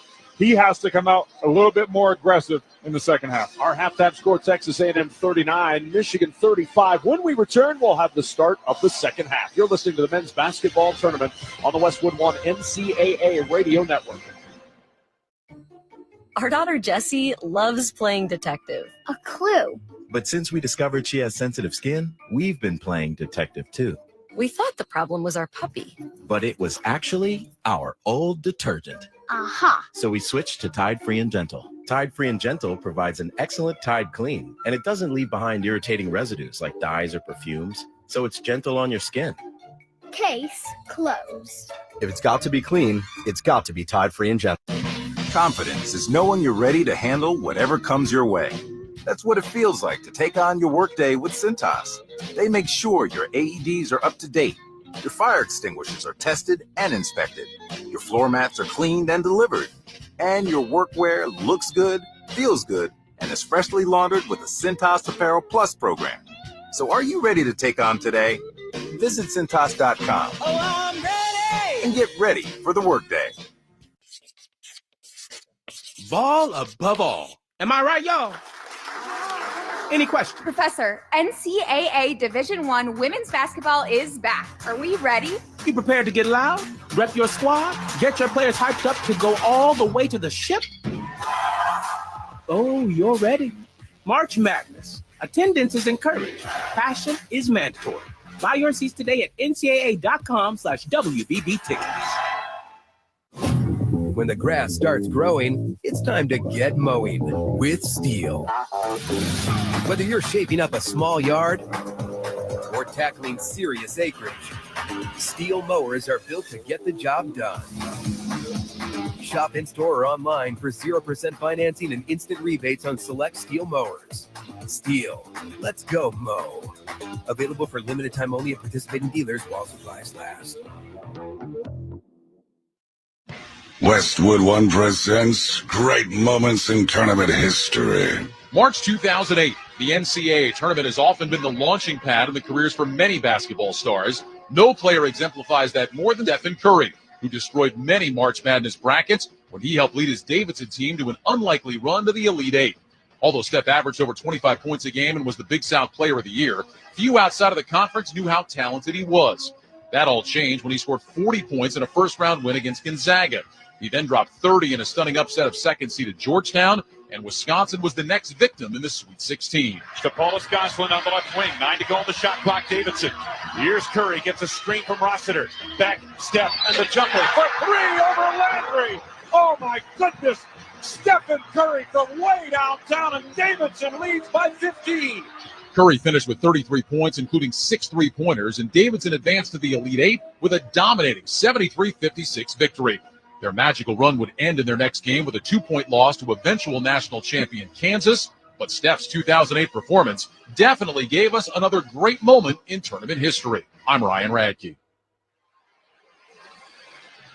And we welcome you back to Denver, getting ready for the start of the second half with the Aggies of Texas A&M, a 39-35 lead over Michigan. Alongside Austin Crozier, our entire Westwood One Sports crew, I'm Kevin Kugler. This is a very difficult game to call at this point going into the second half as who is going to come out on top. Both teams have had moments in this first half, but both teams have also had moments where they've looked very, very average against each other. Yeah, I think that the team that probably has more room for improvement based on what we have seen in the regular season is Michigan. They're a very good offensive team. They are shooting 36%. Texas A&M, 36% in this game, only 41% on the season. This is always a game of counters. We've mentioned Payne and Coleman, the bigs for the Aggies, how they've been successful. Dusty May will have to make a couple of adjustments. Time now for the start of the second half, sponsored by Indeed.com. You just realized your business needed to hire someone yesterday. How can you find amazing candidates fast? Easy. Just use Indeed. Start at Indeed.com/credit. Coleman will inbound for Texas A&M. The Aggies will go to work in our right-hand offensive zone as we see it courtside, and we're underway. Obaseki will bring it across the timeline. Gets a screen from Coleman. The handoff to Taylor. Works around the Garcia screen. Driving down inside. Lost it off his foot as he got down to the right block. Turns it over. The second turnover of the day in the first since the 15:08 mark in the first half. He is just so fast turning the corner on that pick and roll. I still think that Michigan has to consider going under that screen and forcing Taylor to be a shooter. Wolf will stand at half court, palming the ball with his right hand, staring into the eyes of Hefner. Gives it off to Donaldson. Donaldson around the golden screen. Pushed down on the right wing. Wolf at the top of the key with 6 to shoot. Wolf turns the corner, trying to drive on Garcia. Wrap around pass underneath the golden ball, knocked out of his hands into the hands of Wolf, who throws it on the baseline toward the rim and in. 39-37 Aggies, and Hefner on the catch is fouled by Donaldson as they work it quickly up the floor. First on Donaldson. Well, Wolf got double teamed as he went to the baseline. Great job by Golden making himself available. Then it gets deflected away from him. Very fortunate possession for there, and Danny Wolf laughing as he ran down court after the play. Taylor will inbound, lobbing it into Obaseki. It's tipped away from him. He's able to get it back near the free throw line, trying to back down inside against Jones. Muscles it toward the rim. No one. Golden rips it off the front iron with 2 hands for the rebound. Donaldson now will jog up for Michigan. Pointing with his left hand, dribbling with his right as he gets to the left-hand wing. Into the corner. Jones open 3. That won't go. Rebound Hefner for the Aggies. Taylor to push. Quick as a wing. Blasts into Donaldson, who fouls him at the right wing as he gets to the 3-point line. Second straight foul on Trey Donaldson. Well, you want to pick him up early, and Donaldson certainly did that. Donaldson actually had the nerve to look at the official and say, how was that foul on me? Now, both players were definitely out of control. Inbound zipped into the left corner to Garcia. He'll dribble into the paint. Backing down Wolf. Turns. Right-hand hook is good. 41-37 Aggies. Now, Garcia is having a really good game from the 3-point line. A couple of really good, strong drives to the basket as well. There's Wolf left corner for Michigan. Holds it on his right hip. Trying to swipe down the baseline. Blocked off by Garcia. Wolf now dribbling on the left wing. Goes behind the back, dumps it off to Golden on the perimeter. Zips the pass cross court, and it's taken away. Wade Taylor with the steal. Taylor on the push. End-to-end. Unmolested to the rim for 2. 43-37. Nobody stopped. Ball on the Aggies by 6. And Golden, that is the second time this game, once in the first half and just now, where on a long cross-court pass, he's just passed it to the other team. There's Wolf spinning it inside. Golden going up for the shot. Hefner with the foul, raked him across the arms. That'll be number 2 on Hefner, and it'll send Golden to the free throw line for a pair. Cheddar back on the floor for Michigan. Gale returns for Michigan, and also Jace Carter back out there for Texas A&M. Kevin Kugler and Austin Crozier here at our Grainger courtside seats in Denver. Gain a winning edge for your business with Grainger. Get fast delivery of industrial-grade supplies to help keep your operations going when you call 1-800-GRANGER or click Granger.com. They didn't call it a shooting foul, so just a foul on the floor before Golden went up for the shot. A break for the Aggies as Donaldson will inbound right baseline. And Golden goes out for Cheddar. In it comes Cheddar, quick three on the right wing, rolls around halfway down, pops up. Burnett in the corner trying to save it, but he throws it off his own leg as he jumped out of bounds, and it'll be Aggie basketball. Well, that last play, although they didn't get the shooting foul, it was one of the few times we have seen that high pick and roll with Wolf and Golden. Now, if you follow this team at all, that's kind of been their signature offense, which makes them so unique, and you haven't seen it a whole lot. There's Taylor on the drive down the right side of the lane, right to left, and he lays it in. He just got past everybody again, and the Aggies with their largest lead, 45-37. And the pass tipped and taken away. Aggies end up with it with Hefner. Hefner will bounce it into the right corner. Obaseki, open three, off the iron. This place would have erupted had that gone down for Obaseki. Wolf in the open floor. Taylor trying to pick it away from him. He spins, and it's tipped out of bounds by Taylor. It'll stay Michigan ball as Kaysen returns. Jace Carter back in for the Aggies. And this Aggies kind of press where they're picking up just across half court. There's not a whole lot to it to beat it. You just have to be strong with the basketball, and a couple of just, kind of passes where Michigan is floating it over the top. With the athletes for the Aggies are going to easily be able to run that down. They need to do a much better job making themselves available for shorter passes. Donaldson inbound to Will Cheddar. Cheddar will hand it back to Donaldson. He'll send it up top to Wolf, and they'll set up. Donaldson at the logo at half court. Dribbles top of the key, trying to go to work. Crosses over Washington. Dumps it into the corner to Gale. Spinning baseline from the left corner. Blocked off. Up top to Kaysen. Shot fake with 4 to shoot. Kaysen loping into the lane. Floats it over the front of the rim and in. LJ Kaysen with 2, and it's 45-39 Aggies. So Phelps will bring it up. Phelps will drive down the left side of the lane. He'll dump it into the corner. Carter, 3 left corner. Got it. Jace Carter hit a giant 3 on Thursday. This one gives the Aggies their biggest lead, 48-39. 10 points in 9 minutes in that game, and he is a veteran player. Takes what the defense gives him, but doesn't hesitate when he gets a good look. Donaldson to a flashing Wolf across the lane. Back to Kaysen. Deep 3 right wing. That's not going to go. We've got a whistle and a foul on the floor. Battling for the rebound. Will Cheddar ended up on his backside after a foul on Obaseki. Obaseki just picking up his second personal foul. He'll stay in the game for the moment. Now Taylor will check in, and that'll send Manny Obaseki to the bench. Michigan in dire straits. They've been outscored 9-4 to start this second half, down 48-39. Donaldson looking to inbound. Here's into Cheddar. Cheddar with a ball fake, dumps it down to Gale. Gale goes up for the shot. It fell out of his hand as Carter challenged him, and it ends up in the lap of Zurich Phelps. Yeah, and that was on Cheddar. Cheddar was not prepared when he got that ball. He should have gone straight up with it. Washington 3, top of the key for the Aggies. No good, and Gale with the rebound.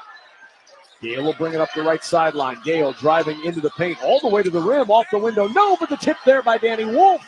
Right over the front iron, and it's 48-41 Aggies by 7. You mentioned the 6 missed point-blank layups in the first half, and Michigan has had at least 3 here in the second half. Fortunate Wolf was able to tip it in. Here's Taylor, step back 3 left wing, draws iron short, Payne the rebound, and he's fouled by Kaysen. I think that Taylor is really doing the Wolverines defense, a service of settling for those 3-pointers. They have not been able to keep him out of the paint. His 2 shots, his 2 successful shots have been right at the rim. 2 for 7 today and 0 for 3 from 3. There's a timeout on the court sponsored by Progressive Insurance. You could save big when you bundle your auto, home, motorcycle, RV, or boat.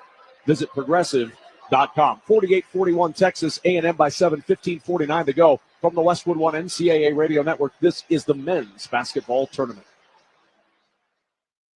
Did you know? VA home loans are a key to home ownership for those who served. I would tell anybody who is interested in getting a VA loan to just do it. For me, the best thing about the VA loan was the simplicity of it. I was expecting, government paperwork. It was going to go on forever, and it just wasn't. Since the down payment for a VA loan is minimal, we were able to purchase this home and then use the money that we were going to use as a down to actually fix up the home. And the only way we could do that was because the nest egg that we had saved for the down payment, we didn't have to use because we went the VA route. This is a wonderful benefit that veterans can take advantage of. In the military, we make a lot of sacrifices. We're away from our family a lot. And with the VA loan, it's a way that it makes it easier for us to get a home. To learn more about VA home loans, visit va.gov/home loans. My life was challenging from the beginning. Daisy spent most of her life in and out of foster care. It's always in the back of your mind. When am I going to have to move again?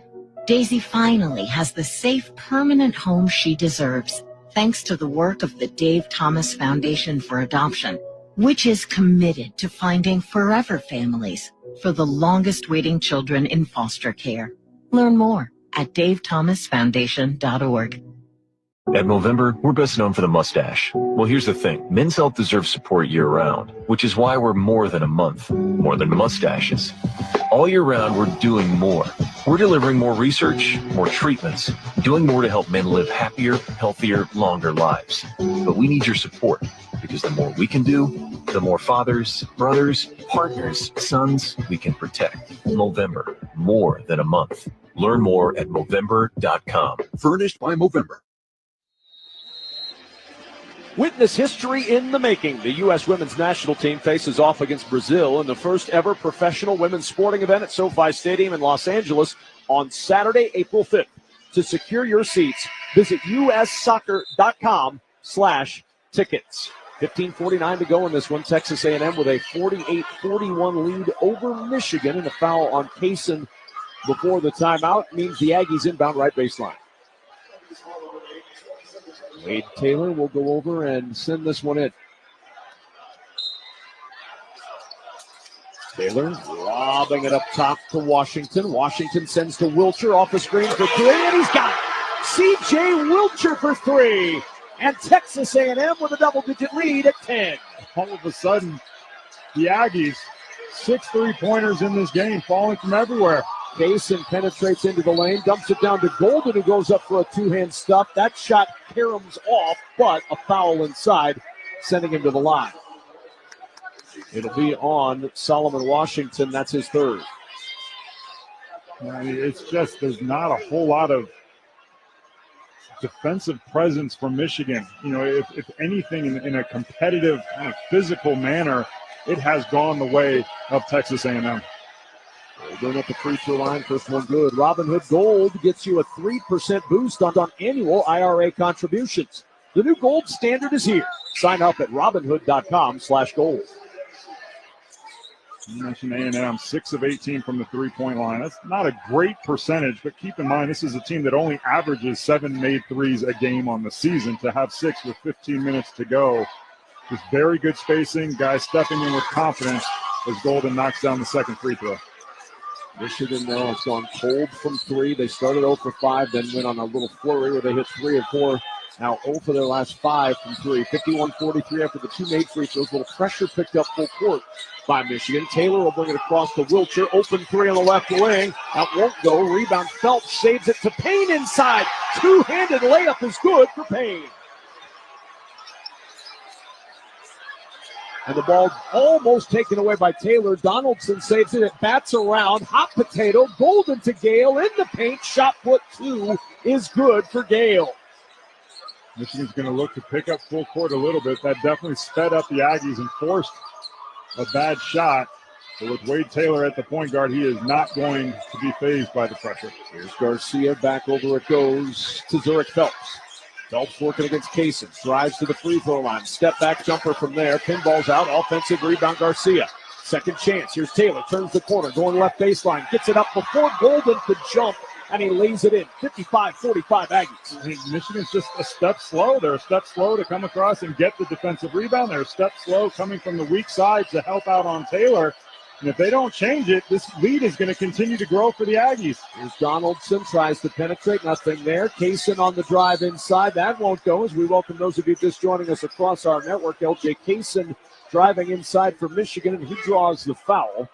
Kaysen heads to the free throw line after the foul on Payne, his second, and LJ Kaysen on the year, an 81% free throw shooter. As Kaysen stands at the line for two. The first free throw for Kaysen is good. We pause 10 seconds for station identification. This is the Westwood One NCAA Radio Network, your home for the national championships.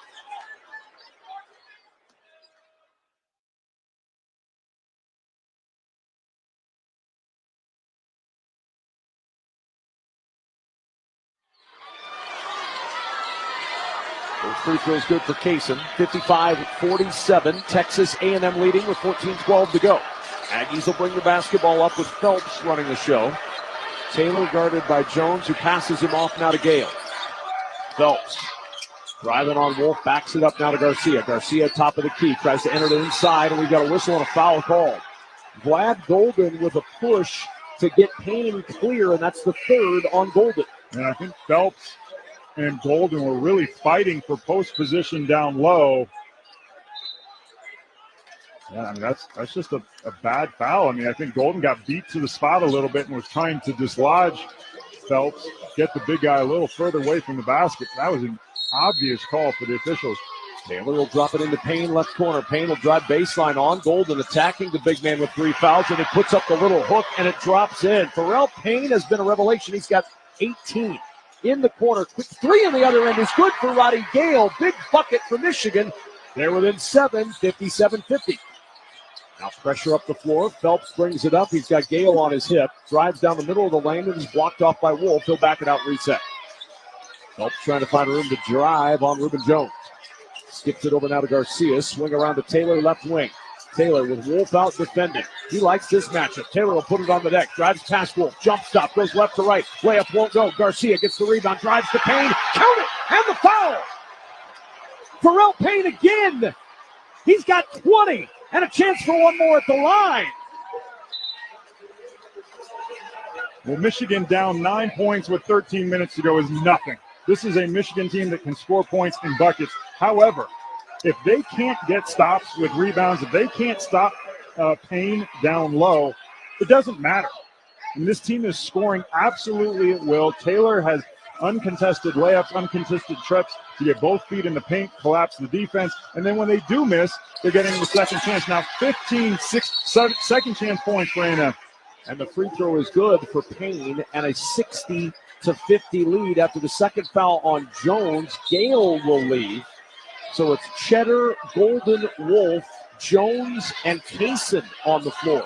Jones will bring it up. Double comes. He kicks it to Kaysen. Kaysen in the right corner, bobbled by Cheddar. Secures the basketball to Wolf. 17 to shoot. Wolf drives baseline to the rim. Lay it in, and a chance for one more with a foul. Count the bucket, and to the line goes Danny Wolf in an 8-point game. I really like to see that from Wolf. You know, an aggressive move from the bigs. I think sometimes when you at the offensive end are just kind of settling for 3-point shots, it doesn't get you going on the other end. But when you draw contact, you play physical, you get that trip to the free throw line, sometimes that could then carry over to the other. It's not the way it should be. You should get your energy from how you play defensively. But however it comes for Michigan and Danny Wolf, he needs to step it up on the other end. Fourth foul on Solomon Washington. He sits down. Wolf hits the free throw, 60-53. The Aggies by 7. 12:55 to go in this one. Taylor will bring it up. A bounce to Payne at the left elbow. He'll send it around to Coleman. Skip to Carter. Fakes the three. Drives past Cheddar to the rim. Golden got a piece of that one as it floated up left side. And the rebound goes to Michigan. He really saved Cheddar because Cheddar just was completely blown by. And Kaysen drives to the rim and he's fouled. So Kaysen will go to the free throw line for a pair. Kevin Kugler and Austin Crozier here at our Grainger courtside seats in Denver. Stay on top of your game with Grainger. Get the industrial-grade products right when you need them to help your business move forward when you call 1-800-GRAINGER or click Grainger.com. Coleman with the personal foul. That will be his first, and to the line goes Kaysen for 2. He's got 7 in this one. The first free throw is good, and Michigan back within 6, 60-54. They've hit their last 4 shots. We saw this in the first half, Austin. A little streaky. Yep. They're in a good streak right now.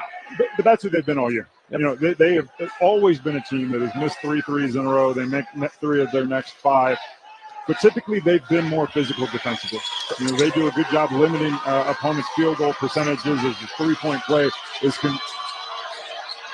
So both free throws good for Casey, 60-55. Michigan within 5. Phelps will bring it up. Aggie fans standing as they enter the right-hand offensive zone. Taylor, the skip pass at the top to Phelps on the right wing. 16 to shoot. Phelps trying to drive on Casey. Lost the ball, gets it back, pushes it back to Taylor. Taylor calling for a screen from Coleman. He uses that screen. Goes down the left side of the lane. He is fouled on his way up. On that drive, Kaysen with the contact, his second, 6th team foul, and Taylor earns a trip to the line for 2. You can listen to Westwood One's exclusive coverage of the NCAA men's basketball tournament for free on the Varsity Network app. Listen to every game live or on demand. Download the Varsity Network app now and search NCAA Championships. First free throw no good for Wade Taylor. We saw him miss a couple the other night. 87% shooter, and he was frustrated with that miss. Yeah, it is so hard to guard him in that high pick and roll. The bigs are just kind of shifting the way that they're guarding him, making it difficult for the defender. I think you really have to make a concerted effort to force him one direction, make sure you have help coming out the other way, or completely get under the screen. Second free throw is good, and now Obaseki will check in to give Taylor a breather before the under-12 media timeout. Michigan down by 6. They've hit their last 4 shots. And they will go to work from our right to our left with 12:16 to play. A trip to the Sweet 16 on the line. The winner gets Creighton or Auburn on Friday in Atlanta. Jones will send the pass over to Kaysen. Kaysen, full head of steam, drives on a diagonal right to the rim and lays it in. 61-57. Hard to say LJ Kaysen hasn't been the difference right now. Great job, 2 possessions in a row, really attacking from the perimeter. He gets the 3-point play on one and then wide open on the other. Obaseki on the right wing, working against Gale. Obaseki trying to turn the corner. Kaysen picks him up on a switch. Obaseki with 10 to shoot. Trying to back down Kaysen in the right block. Double team shows. He passes out to Coleman. Another pass to Garcia under the basket. Wolf with the block. Ball loose on the floor. Bodies diving all over the place. Who's got it? Nobody does. It's a shot clock violation. Will Cheddar on the deck to try to get that basketball. No one could secure it. Timeout on the floor. Michigan ball. And the Wolverine crowd finally alive. We've got a game in Denver with the Aggies up 61-57 and a timeout. You're listening to the men's basketball tournament on the Westwood One NCAA Radio Network. One of life's greatest mysteries has finally been solved. Who let the dogs out? It's Spruce, the new hardworking, worry-free weed and grass killer that's safe for use around people and pets. When used as directed, spray the leaves for visible results in just 1 hour and dead weeds in just 1 day. You spray, they play. Weeds die by the next day. Find Spruce wherever weed killers are sold. Hey, fellow Gen Xers, it's Elizabeth Banks. Big news! The recommended age for pneumococcal pneumonia vaccination has been lowered to 50 and older, even if you're healthy. It's up to us to lead the charge. After all, we gave the world the internet. We're trailblazers. Let's lead the way again because we are at over 6 times greater risk for pneumococcal pneumonia. Gen X, this is our shot. Head to vaxassist.com and schedule today. That's vaxassist.com. Sponsored by Pfizer. Paying rent can feel like throwing money away. And when you're spending so much, it can be hard to see yourself buying a home. So Rocket Mortgage is helping you put your monthly rent towards home ownership with Rent Rewards. For the first time, save up to $5,000 off the cost of your first home just by paying rent.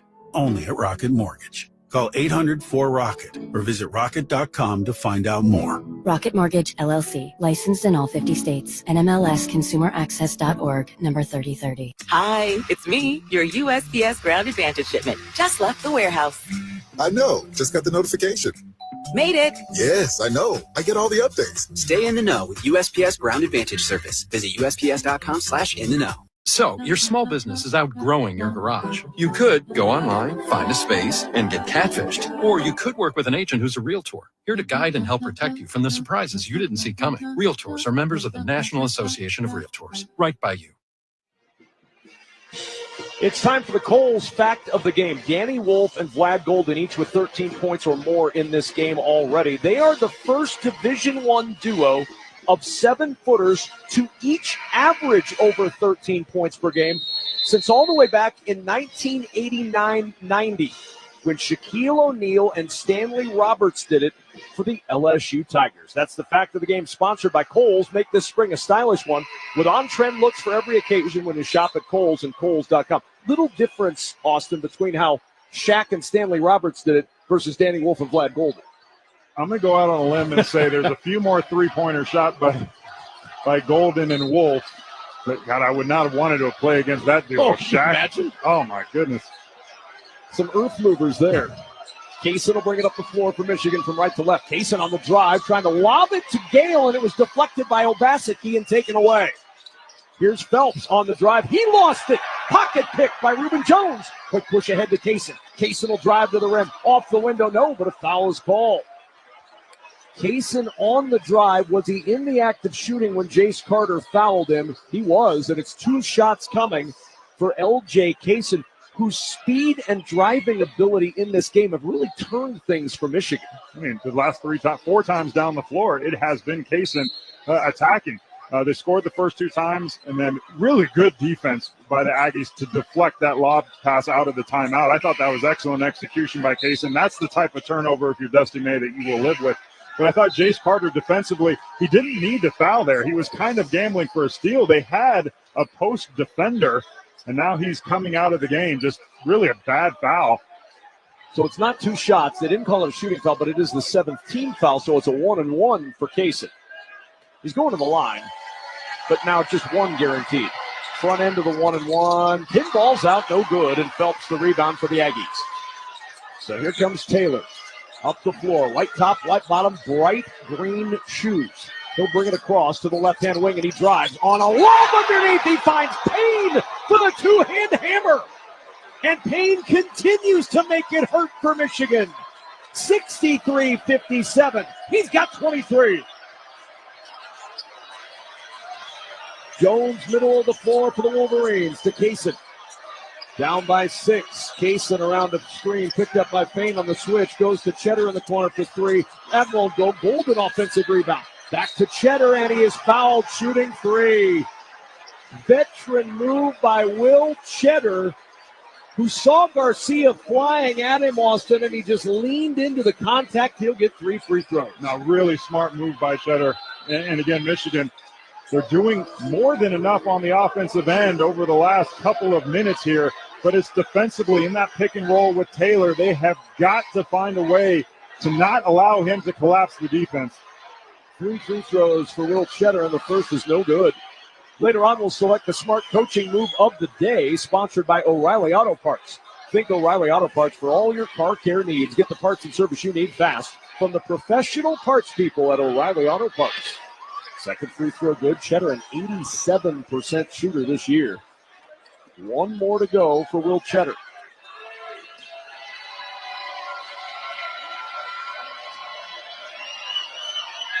And the free throw is good. 2 of 3. In this pick and roll with Taylor, you've got to force him one way without giving him a straight line drive to the basket. If you give him a straight line drive, the weak side just doesn't have enough time to get there. Bring it across the half-court line. Directing traffic the whole way. Over to the left-hand wing. Throws up a 3. No good. And the rebound. Jones has it, and the foul's called. It'll go the other way. Jones plucked that rebound, and in the process of getting that rebound, got shoved. Not sure if it was Garcia or Payne that got him down there. They're going to call it on Garcia, and that's his second. So I don't know if Michigan really did a whole lot defensively there. It was a little bit of a different look. It was a little bit more of a side pick and roll. But I just continue to say it. Every time Taylor pulls up for a three-point shot as opposed to enforcing his will to get into the paint, he's letting Michigan off the hook. 0 for 4 from 3 as the 1-1 for Roddy Gale goes into effect, and the front end is good. Download the brand new Westwood One Sports app and catch every minute of the men's and women's NCAA tournament anytime, anywhere. Don't be left out. Get the Westwood One Sports app today. So in comes Coleman, out goes Obaseki, and Gale to the line for one more in a 3-point game. This is where the Aggies have the two bigs with Payne and Coleman on the floor at the same time. As Gale Jr. knocks down the free throw. But with Michigan, you only have the one big on the floor, and that was really what was a problem for the Wolverines in the first half. 2-point game, 63-61. Coming up on 10 to play with a trip to the Sweet 16 on the line in Denver. Phelps dribbling middle of the floor, stops on the S at the end of madness. Here's Taylor working around the left side, drops it off to a crashing Payne, drives down the right side of the lane, and he lays it in. Pharrell Payne has been unreal in this game and in this tournament.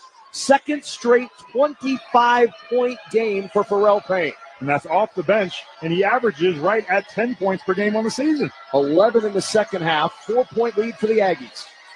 Kaysen dribbling middle of the floor. Eyeing him is Carter. Kaysen turns the quarter, gets Carter on his hip, dumps it into the right corner. Gale 3 is short. Jace Carter the rebound for Texas A&M. Here's Taylor. Accelerates up the floor from left to right. Underhands it to Phelps on the right wing. He'll curl to the left elbow. Now backs it out near the Aggie bench. 17 on the shot clock. Texas A&M with a 4-point lead, 65-61. We've got bodies all over the floor and a foul. Trying to fight through some screening action, and Michigan's going to pick up a personal. Taylor ended up on his backside. This away from the ball. And I think that's the type of foul Dusty May is going to live with. You have got to stay attached to Taylor when he comes off of kind of that wide pin down without the ball, because if he turns that corner and gets it, he's such a problem as we have seen all night. 17th foul. That means Taylor goes to the line for a 1-1. He's 1 for 2 at the line tonight. 7 points, 3 for 10 shooting overall. And Taylor hits the first. Get good at money so you can be a little bad. Invest well at Empower.com.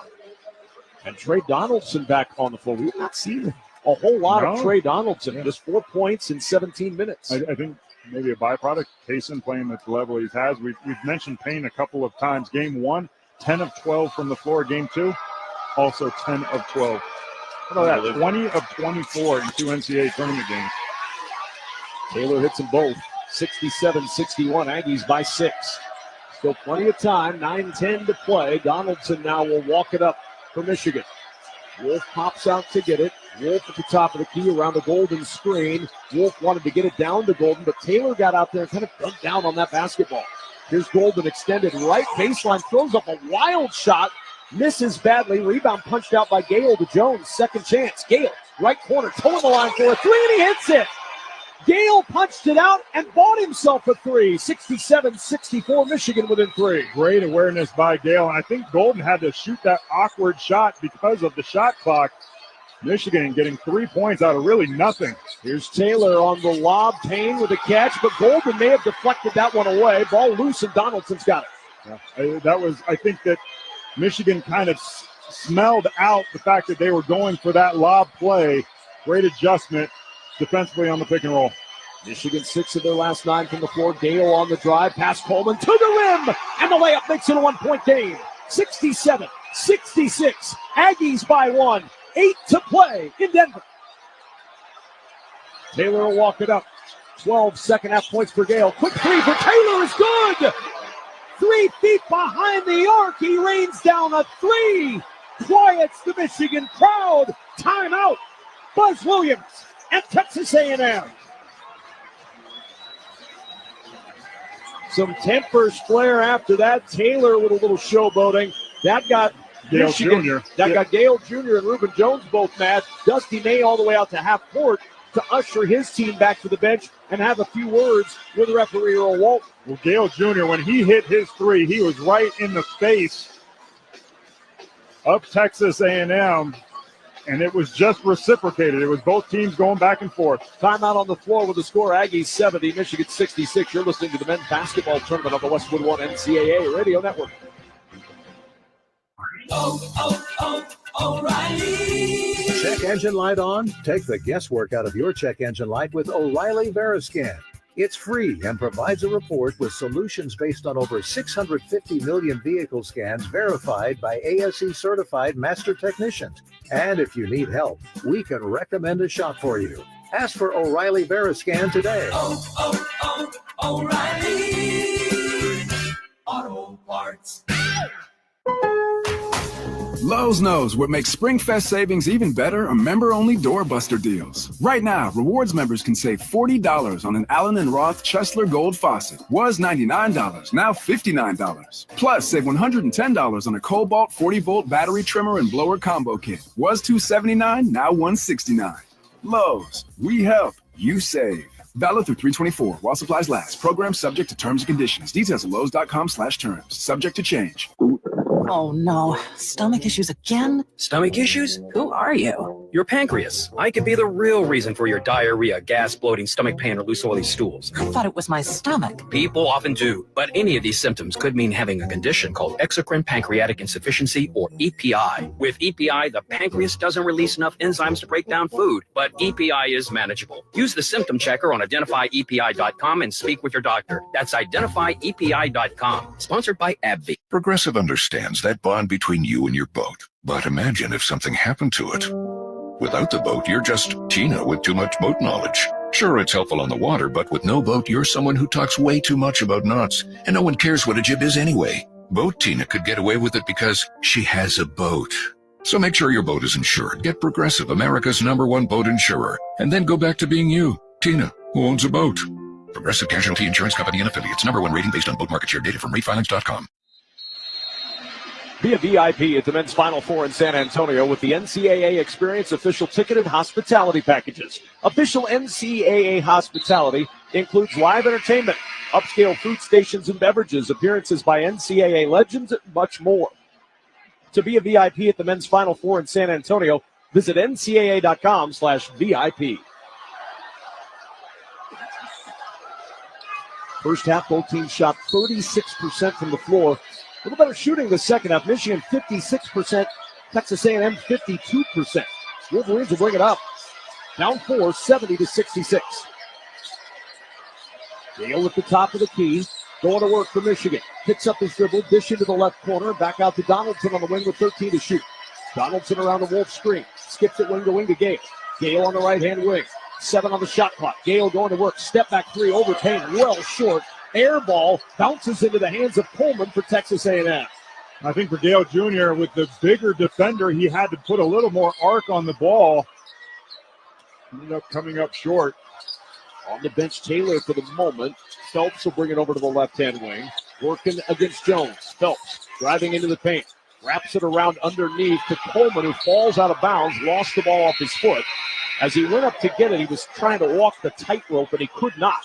It's a turnover back to Michigan and a timeout on the floor. Just the 5th turnover for the Aggies today. They lead at 70-66 with 7:08 to go. You're listening to the men's basketball tournament on the Westwood One NCAA Radio Network.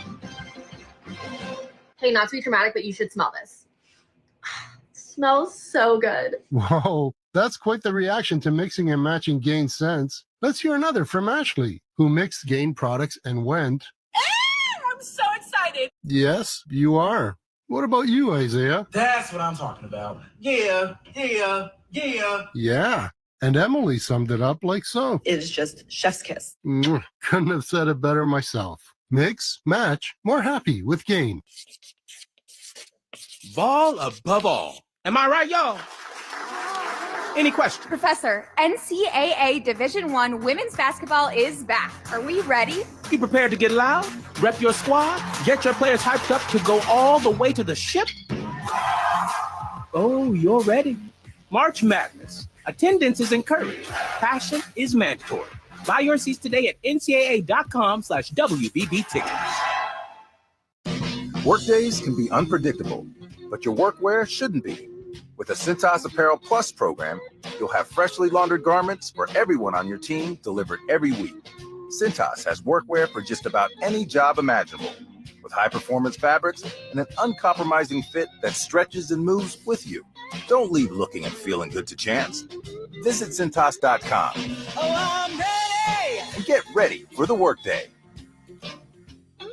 Your business needed to hire someone yesterday. How can you find amazing candidates fast? Easy. Just use Indeed. With Indeed Sponsored Jobs, your post jumps to the top of the page for relevant candidates so you can reach the people you want faster. According to Indeed data, sponsored jobs posted directly on Indeed have 45% more applications than non-sponsored jobs. Plus, with Indeed Sponsored Jobs, there are no monthly subscriptions, and you only pay for results. Start at Indeed.com/credit. Spruce is a new weed and grass killer with 9 simple yet effective ingredients that are safe for use around people, pets, and bees when used as directed. Spruce works differently by dehydrating the weed down to the roots. 70-66, Texas A&M with the 4-point advantage over Michigan. Second half, 12 points for Gale, 8 for Kaysen, 7 for Wolf for Michigan. It's been Taylor and Payne all the way for Texas A&M. 12 in the second for Taylor. He's got 12 for the game. 11 in the second for Payne, who has 25 for the game. And Taylor back on the court after the timeout. How about a guy averaging 10 points a game going into the NCAA tournament is averaging now 25 points in 2 games with 7 minutes left? How about his 2 biggest games being in the NCAA tournament? How often does that happen? Donaldson will bring it up for Michigan. Down by 4, 70-66. Donaldson will feed it to Wolf. Wolf driving right baseline. Gets to the rim. Misses the layup. Ball bounced off the court back into the hands of Wolf. Looks like that was hit at the rim. Might have been a goaltend, but no call. Here's Donaldson in the corner. Fakes the 3. He'll drive into the paint. Dishes it out to Gale. 3, left wing. Oh, he got it again. Roddy Gale Jr. 70-69. Michigan back within 1. I think you're right. It might have been a goaltend in favor of Wolf, but it worked out in Michigan's favor, getting the 3-point shot. Now Taylor will size up, calls for the screen from Payne. He gets it, dribbles to the foul line. Floater from there is off the mark. Rebound, Vlad Golden. Michigan will start it up. The last time they led was 35-34 late first half. Donaldson crosses over, picked up by Payne on the switch, gets rid of it to Gale, who's got the hot hand and a foul on Jace Carter. His second, team's 10th, and that means Gale will shoot 2 free throws for the lead. We welcome those of you just joining us across our network. We've got 6:08 to play to the Sweet 16. Texas A&M with a lead as large as 10 in this second half. That lead down to 1, 70-69, and Roddy Gale Jr. to the free throw line for Michigan. First free throw is good, and we are tied for the 7th time today. And it's been Gale Jr. at the offensive end. Number of big shots here in the second half.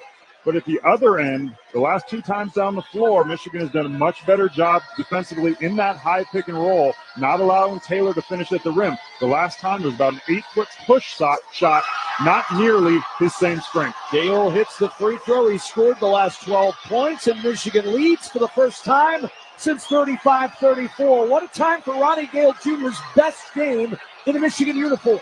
Here's Taylor looking for the answer. An offensive foul. Payne with the screen. It was moving. The 3rd foul on Payne, and the turnover back to the Wolverines.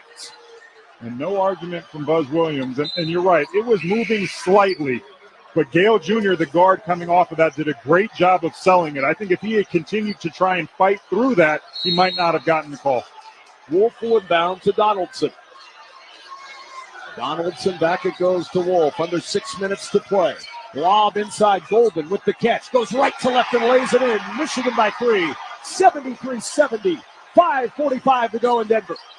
That is what you identify offensively with the Wolverines, is that high-low pass to the 7-footers.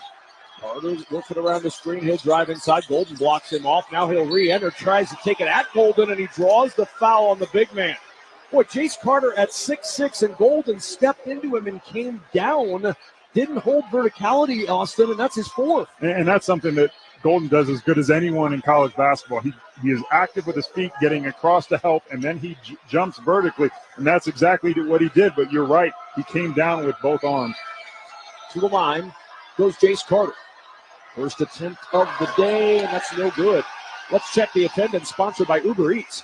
Uber Eats is delivering game day deals from hundreds of your local favorites all week. Order now on Uber Eats. Product availability varies by region. See app for details. Our producer, Drew Casey, counted there are 19,421 in attendance here in Denver. The second free throw is no good, and Carter, who was just a 41% shooter, misses both. 73-70, Michigan with a lead and the ball. Donaldson will bring it up. Chest pass over to the right side, and Jones. Reuben Jones feeds it to Golden, rolling toward the rim with a floater, and it's good. 18 points, 10 rebounds. Vlad Golden, timeout Michigan, up by 5 with 5:15 to go. 9 straight scored by the Wolverines. A 14-3 run gives them the lead by 5 here in Denver.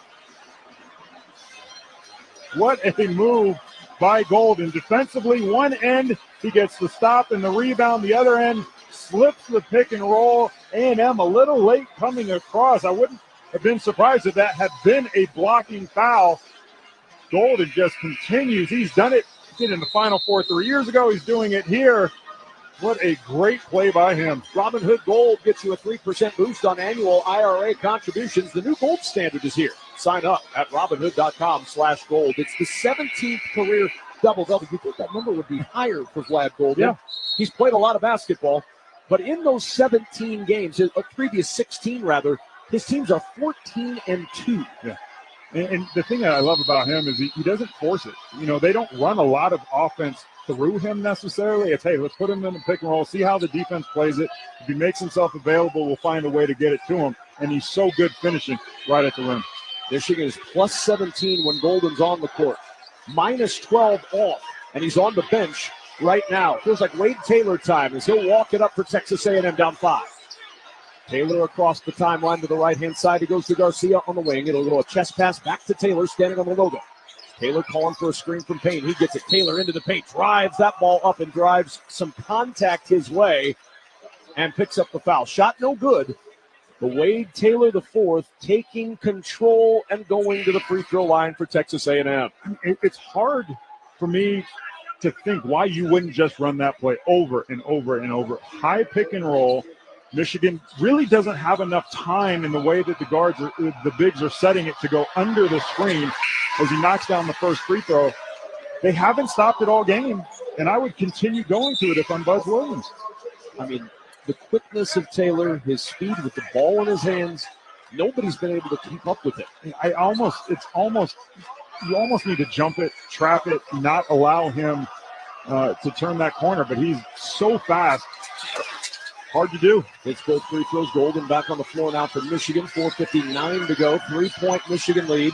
75-72. Oh, tense moments in Denver. The road to the Final Four sends one of these two teams to Atlanta. Donaldson. Wolf at the top, a whistle away from the ball, and a foul on Payne. Jockeying for position inside. This is a big moment in this game. That's 4 on Pharrell Payne. Yeah, and they're kind of switching everything up top in the high pick and roll. And there was a little bit of confusion with Wolf diving hard to the basket. I think he was going to have Payne sealed for a high-low pass, and Payne was really kind of forced to foul Golden. And Golden with 2 free throws as both teams are now into the double bonus. First one good for Golden. Remember, Golden has 4 as well. Washington with 4. He's on the floor for the Aggies. 4 as well now for Payne. And Payne stays out there for the moment. Now Cheddar about to enter this game, likely for Golden if he makes the free throw, which he does, and he does. Vlad scored the last 6 points for Michigan. He'll leave, trying to protect him with those 4 fouls late. Payne stays out there with 4. Aggies down 5, 77-72. They'll walk it up. Taylor just jogs across the timeline. Payne will pop out to get it. Now Washington on the right wing. Back it goes to Taylor against Gale. Spins it down left block to Payne. Working against Cheddar. Pushes the pass back out. Taylor, 3 left wing. It's short, and the rebound out of bounds. Touched by Payne last. It'll be Michigan ball. Now, I don't know if it's intentional to double team off of Wade Taylor, but I like that decision because now you're getting Pharrell. He has to pass the ball out. You don't have a good 3-point shooter in Taylor there. Really would rather have that shot from the perimeter. Great job defensively. And A&M hasn't hit a field goal in 3.5 minutes. 5-point game, 77-72. Donaldson to work around the screen. Launches a three. It's off the back iron. No. Rebound, Reuben Jones for Michigan. Offensive board for the Wolverines. They're actually beating the Aggies in the offensive glass. Entry to Golden on the right block. Banks it home. Vlad Golden with 22. And Michigan with its largest lead at 79-72. Here's Taylor. On the drive, the dish into the right corner, the three won't go. Rebound, poke free, and scooped up by Reuben Jones of Michigan. Now Donaldson with 3:50 to go will bring it up. 7-point Michigan lead. Donaldson on the attack, spins to the rim for two. Jump stop, pirouette, 2 points, 9-point Michigan lead. Timeout, Texas A&M. What a great play defensively by Michigan, forcing Taylor into a difficult shot and then out in transition, going the other way. This is Michigan basketball at its best. 3:37 to play. There's a timeout on the court sponsored by Progressive Insurance. You could save big when you bundle your auto, home, motorcycle, RV, or boat. Visit Progressive.com. You're listening to the men's basketball tournament on the Westwood One NCAA Radio Network. O'Reilly. Protect your vehicle's engine with Syntec and O'Reilly Auto Parts. Syntec Premium Full Synthetic Motor Oil is formulated for today's engines. Right now, get 5 quarts of Syntec Full Synthetic and a MicroGuard Select Oil Filter for just $32.99. In-store only, limit supplies. See store for details. Choose Syntec exclusively at O'Reilly Auto Parts. O'Reilly Auto Parts. This is the story of the one. He's responsible for keeping a leading healthcare facility clean and safe. And he trusts Grainger's high-quality HVAC cleaning and safety products, combined with their world-class supply chain, to consistently deliver, ensuring he's covered inside and out, so he can focus on keeping his facility clean to help protect the health of everyone inside. Call 1-800-GRAINGER, click Grainger.com, or just stop by. Grainger, for the ones who get it done. Your business needed to hire someone yesterday. How can you find amazing candidates fast? Easy. Just use Indeed. With Indeed sponsored jobs, your post jumps to the top of the page for relevant candidates, so you can reach the people you want faster. According to Indeed data, sponsored jobs posted directly on Indeed have 45% more applications than non-sponsored jobs. Plus, with Indeed sponsored jobs, there are no monthly subscriptions, and you only pay for results. Start at Indeed.com/credit. Listen up, fellow Gen Xers. Elizabeth Banks here. The recommended age for pneumococcal pneumonia vaccination has been lowered to 50 and older, even if you're healthy. It's up to us to lead the way. We've done this before. Music videos, fanny packs, even the World Wide Web. Let's do it again and get vaccinated, because we're at over 6 times greater risk for pneumococcal pneumonia. Gen X, this is our shot. Visit VaxAssist.com and schedule a vaccine today. Sponsored by Pfizer. If you can't catch our tournament broadcasts on radio, you can also listen online at WestwoodOneSports.com and NCAA.com. On any Alexa-enabled device, simply ask to open Westwood One Sports or listen on the go via the Varsity Network app, the NCAA March Madness app, or the brand new and easy-to-use Westwood One Sports app. With Austin Crozier, our entire Westwood One crew, I'm Kevin Kugler. 3:37 to go. Michigan 81, Texas A&M 72. The Aggies led 67-61. Since then, Michigan has outscored Texas A&M 20-5, and the Aggies haven't hit a field goal in 4 minutes and 21 seconds. Yeah, and Michigan deserves a lot of credit for what they are doing defensively. But keep in mind, this is an Aggies team, 40% from the field in this game, only 41% on the entire season. This is kind of who they are offensively. Inbound, tipped away, loose on the sideline, and it's tipped out of bounds by Donaldson. It'll stay with Texas A&M. He got up, moving his finger around in a circular motion, saying, please review it. You cannot. It's not under 2 minutes. What a different Wolverines team defensively from the first 7-8 minutes of this game. They were incredibly passive. They were not physical at all. A&M was getting everywhere they wanted, and now they are battling every time the Aggies have it. Taylor inbound to Phelps in the left corner. Feeds Garcia at the free throw line. Garcia back out top of the key. Turn, launch a three. That won't go. Wolf the rebound. We've got a foul on the floor as Wolf got the rebound. Will Cheddar trying to clear space, knocked Pharrell Payne to the deck. For Cheddar, that'll be his third, and it's going to buy the Aggies an opportunity for 2 at the line. Yeah, I mean, you have to always be aware of where pain is. I think Shetter kind of locked the elbow a little bit. There's always, it's tricky, right? Because you have to fight for that rebound position, but then you have to release at a certain time. And Shetter just a little bit late on that release. Payne at the line for two. First one is good, and a new high for Pharrell Payne. He had 25. That was his high on Thursday against Yale. He now has 26 points. How about your two best games being in the NCAA tournament? And it's not over. 3:23 left. He's going to have to continue to play a big role on one end or the other. Second free throw, no good. Long rebound ends up with Reuben Jones of Michigan, and Trey Donaldson will slam on the brakes. 81-73. Aggies will apply some pressure, gets it across the timeline. Yale surrounded by Aggies. Now to Donaldson, feeds it over to Jones. Entry to Golden, up and under fake. No, but a foul's called. Golden waited a beat. Contact came from Jace Carter. Vlad Golden will go back to the free throw line, where today he's 8 of 9. Yeah, it's a gamble with A&M kind of picking up three-quarter court. If you have a team that's not strong with the basketball and strong in their passing and make themselves available, you can force a turnover. But if the team is strong with all, make yourself available, good passes, you typically are going to give up layups. And that's exactly what happened there. Golden missed the layup, but he gets to the free throw line. You have to be very smart when you choose to pick up in that three-quarter court. First free throw good for Golden. In comes Wiltshire, and you know what he does. He's a three-point shooter. And that's the mindset of Buzz Williams right now.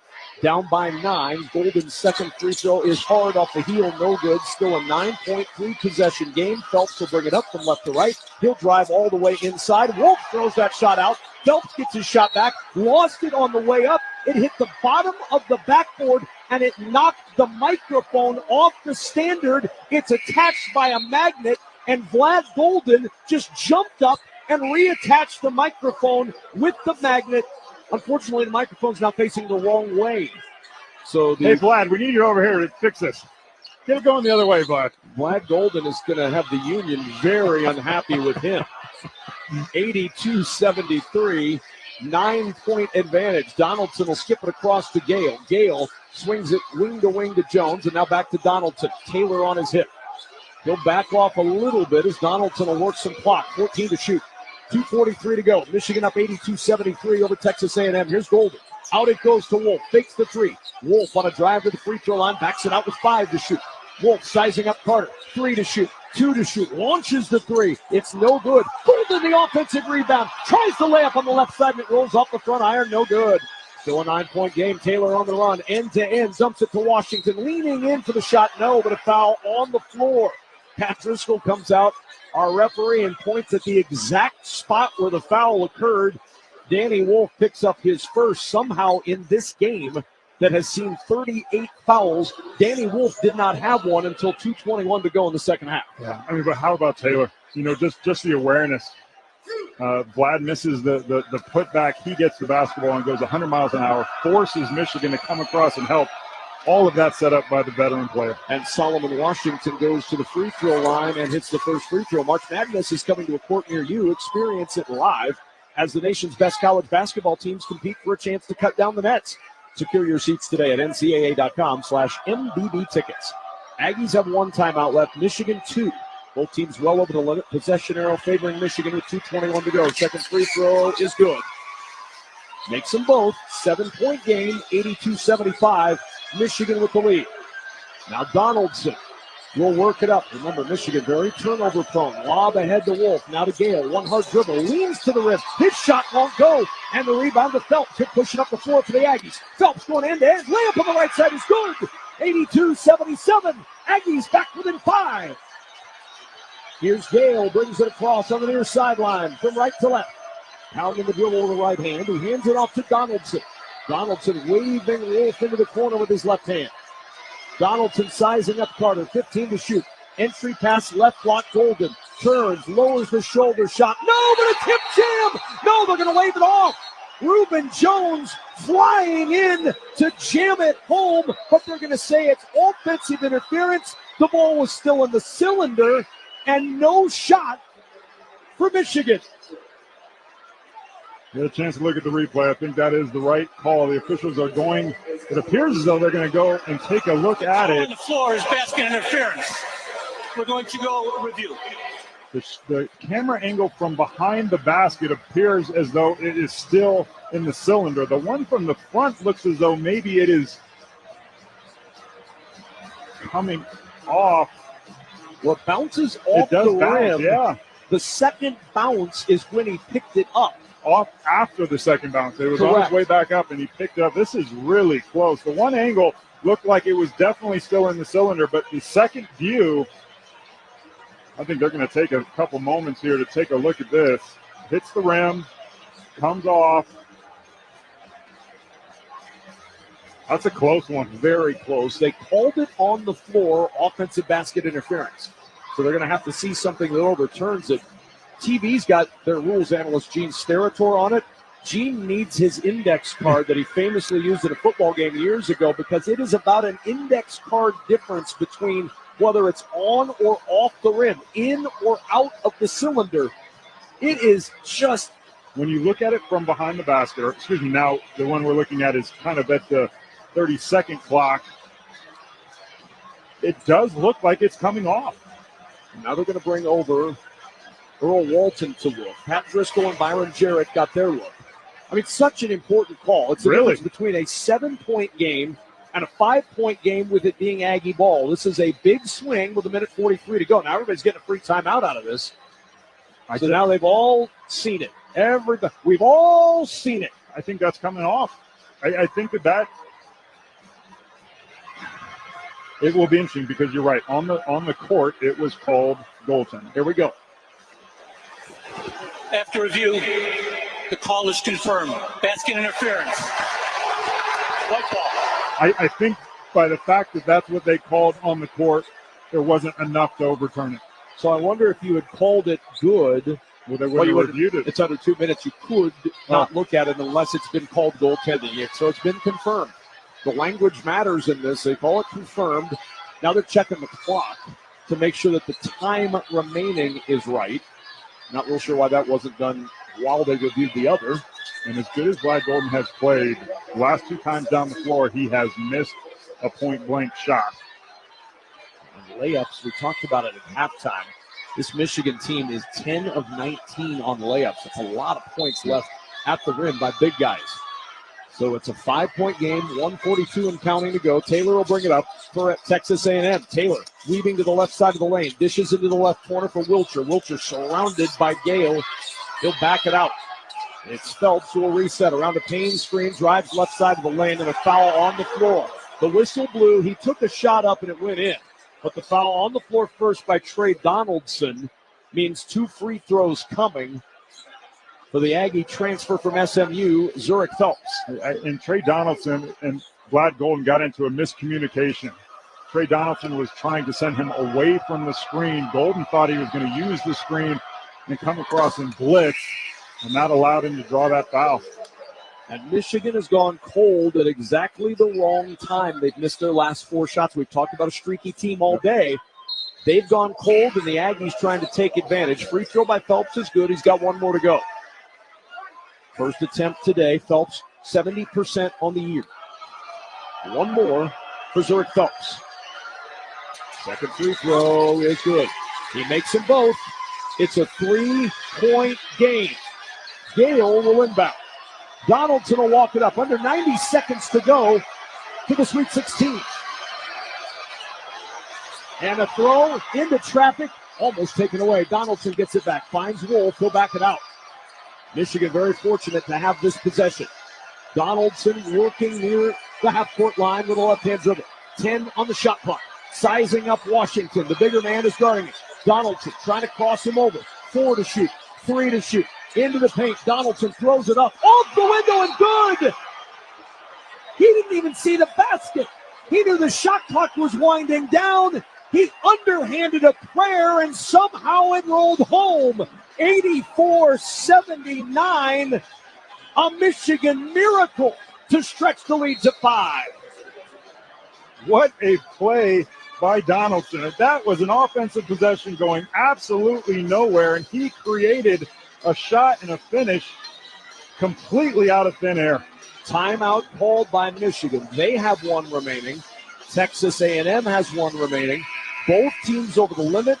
Possession arrow is Michigan's. And how about Texas A&M? They've hit one field goal, Austin, in the last 7 minutes.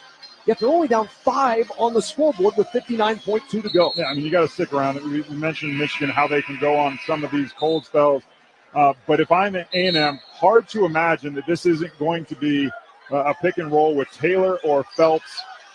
That is where they have had so much of their success. And if you're Michigan, you've got to be on the same page in which way you are sending that guard. Are you going to force him to use the screen? Or are you going to send him away from the screen? It doesn't really matter which one you do, but the man guarding the screener has to know which way you're trying to send him.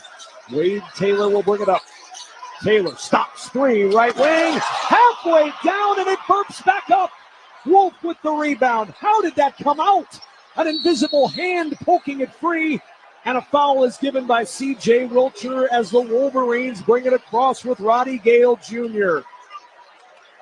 Taylor had that one halfway into the net, and somehow it pinballed out. You're right. I think the equator of the ball was below the rim, and that came out. And hard to fault him for taking that shot with the success he's had it going on the floor, but a tough break for the veteran Taylor. Free throw number 1 good for Roddy Gale. Michigan trying to get to the Sweet 16. Remember, this team last year was 8-24. They were 3-17 in the Big Ten Conference. They are 46 seconds away from the Sweet 16. Second free throw good for Gale, and that's a big one. It's 86-79. Aggies with the ball. Taylor will bring it up, sends it over to Garcia. Garcia hands to Wilcher, and a timeout is called by Buzz Williams before Wilcher can shoot the 3. 39.9 on the clock. And an 86-79 lead for Michigan. The Wolverines down 10 in the second half. Trying to get to the Sweet 16 from Denver. You're listening to the men's basketball tournament on the Westwood One NCAA Radio Network. Confidence is knowing you're ready to handle whatever comes your way. That's what it feels like to take on your workday with Cintas. They make sure your AEDs are up to date, your fire extinguishers are tested and inspected, your floor mats are cleaned and delivered, and your workwear looks good, feels good, and is freshly laundered with a Cintas Apparel Plus program. So are you ready to take on today? Visit Cintas.com and get ready for the workday. Roddy Gale Jr. transferred into Michigan from Ohio State, a path rarely trod if you know the history between those two schools. And on a day in which Michigan is trying to go to the Sweet 16, Roddy Gale has had his best game as a Wolverine. 19 of his 24 points in 16 second-half minutes. He's a perfect 6 of 6 at the line, 3 of 5 from 3, and 5 for 9 from the floor in the second half. 24 points for Gale, 86-79 the lead for Michigan as the Aggies will inbound with 39.9 to play. Zurich Phelps will send it in on the sideline. Phelps looking. Needs some help, gets it from Payne. He'll hand it right back to Phelps. Phelps over to the left-hand wing. He'll launch a high arcing 3. It's off the back iron, off the top of the backboard. Ball's batted around and secured by Reuben Jones, who's fouled with 30.9 seconds to go. You just see a different demeanor from this Aggies team after that shot by Wade Taylor didn't go down.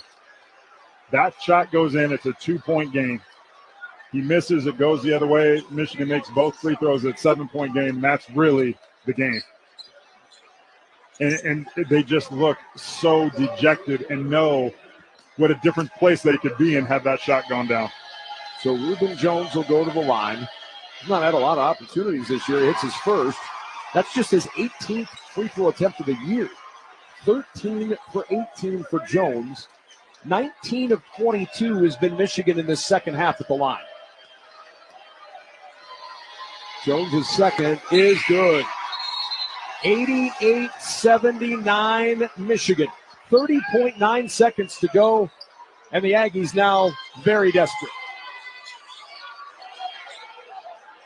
You need threes, you need them quickly, and you need turnovers. Here's Taylor up the floor, hands to Payne, and a turnover back to Gale. They tried to hand it back. Gale secured the loose ball. Taylor commits the foul, and now Michigan can start to sense it. Dusty May pumping his fists on the Michigan sideline. Michigan fans over our shoulder to the left, standing in unison. The Wolverines are 24.4 seconds from the Sweet 16. And, you know, it's just a team that you just have to love. You have to live with some ugly basketball for stretches. And they had a couple of them here, but he is a coach that just instills so much confidence in his team, whether it's Roddy Gale, whether it's Trey Donaldson, whether it's the bigs. And then they go on these stretches where they look like world beaters offensively. First free throw good. A 7-0 burst for Michigan to close this one out. At the line for one more is Gale, the MVP of the day for Michigan. He hits it again. 26 for Gale. 90-79 Michigan. Inbound for the Aggies. Comes to Garcia. Here's Taylor. 3 at the top of the key. That rims out. Golden with the rebound. He'll outlet to Wolf. And Taylor with a frustration foul. His 5th. He will foul out as Wolf will go to the line. The wonderful career for the all-time scoring leader at Texas A&M, Wade Taylor, the 4th, will come to a close. He entered this game with 2,044 career points. He will leave with 2,058. He gets a standing ovation from the Aggie faithful as he fouls out with 15.8 to go, and Michigan is ready to clear the bench. Now, I don't think you're going to very often confuse Buzz Williams as a warm and fuzzy guy. No. However, when we asked him about Wade Taylor in our interview yesterday, he was glowing with the level of respect that he has for him. Said he would trust him with his life. Yeah. How many players can you say that about? Yeah. And I had some great relationships with coaches that I've played for, and it is really great to see a guy stay there for 4 years, have the level of success that he has had, and it's a difficult ending, but he was an incredible player for this program. Wolf hits the free throw, 91-79. They'll roll the ball in, and the Aggies will work for the final few seconds. Phelps driving inside. He'll take it to the rim. No, but a foul is called inside against Harrison Hochberg, who just came off of the bench for Michigan. So Harrison Hochberg gets the foul, and the crowd boos. And I think Hochberg, he looked over at Dusty May. My guess was May's instructions to his end of the bench guys was, do not foul. Phelps free throw, no good. A 9-0 run for Michigan, trying to close this one out. Coach's son, Charlie May, on the floor to end this game. Second free throw is no good either. The rebound scooped up underneath by Fat Brooks. The handoff to L.J. Kaysen. He will walk it up, and he will run it out from 8 wins to the Sweet 16. The Michigan turnaround moves on to Atlanta. The Michigan Wolverines are Sweet 16 bound with a 91-79 win over Texas A&M. What a great performance from the Wolverines. They lost 4 of their last 5 games in regulation. They had a chance to win the Big Ten regular season outright, really trending in the wrong direction before they go to the Big Ten tournament. They win 3 in a row. In the semifinals, Donaldson hits a buzzer beater to beat Maryland. They get to the championship. And they are a team that has kind of played in stretches really all season long, within the 40 minutes of the game over the course of the entire season. And they are on the hot end of it right now.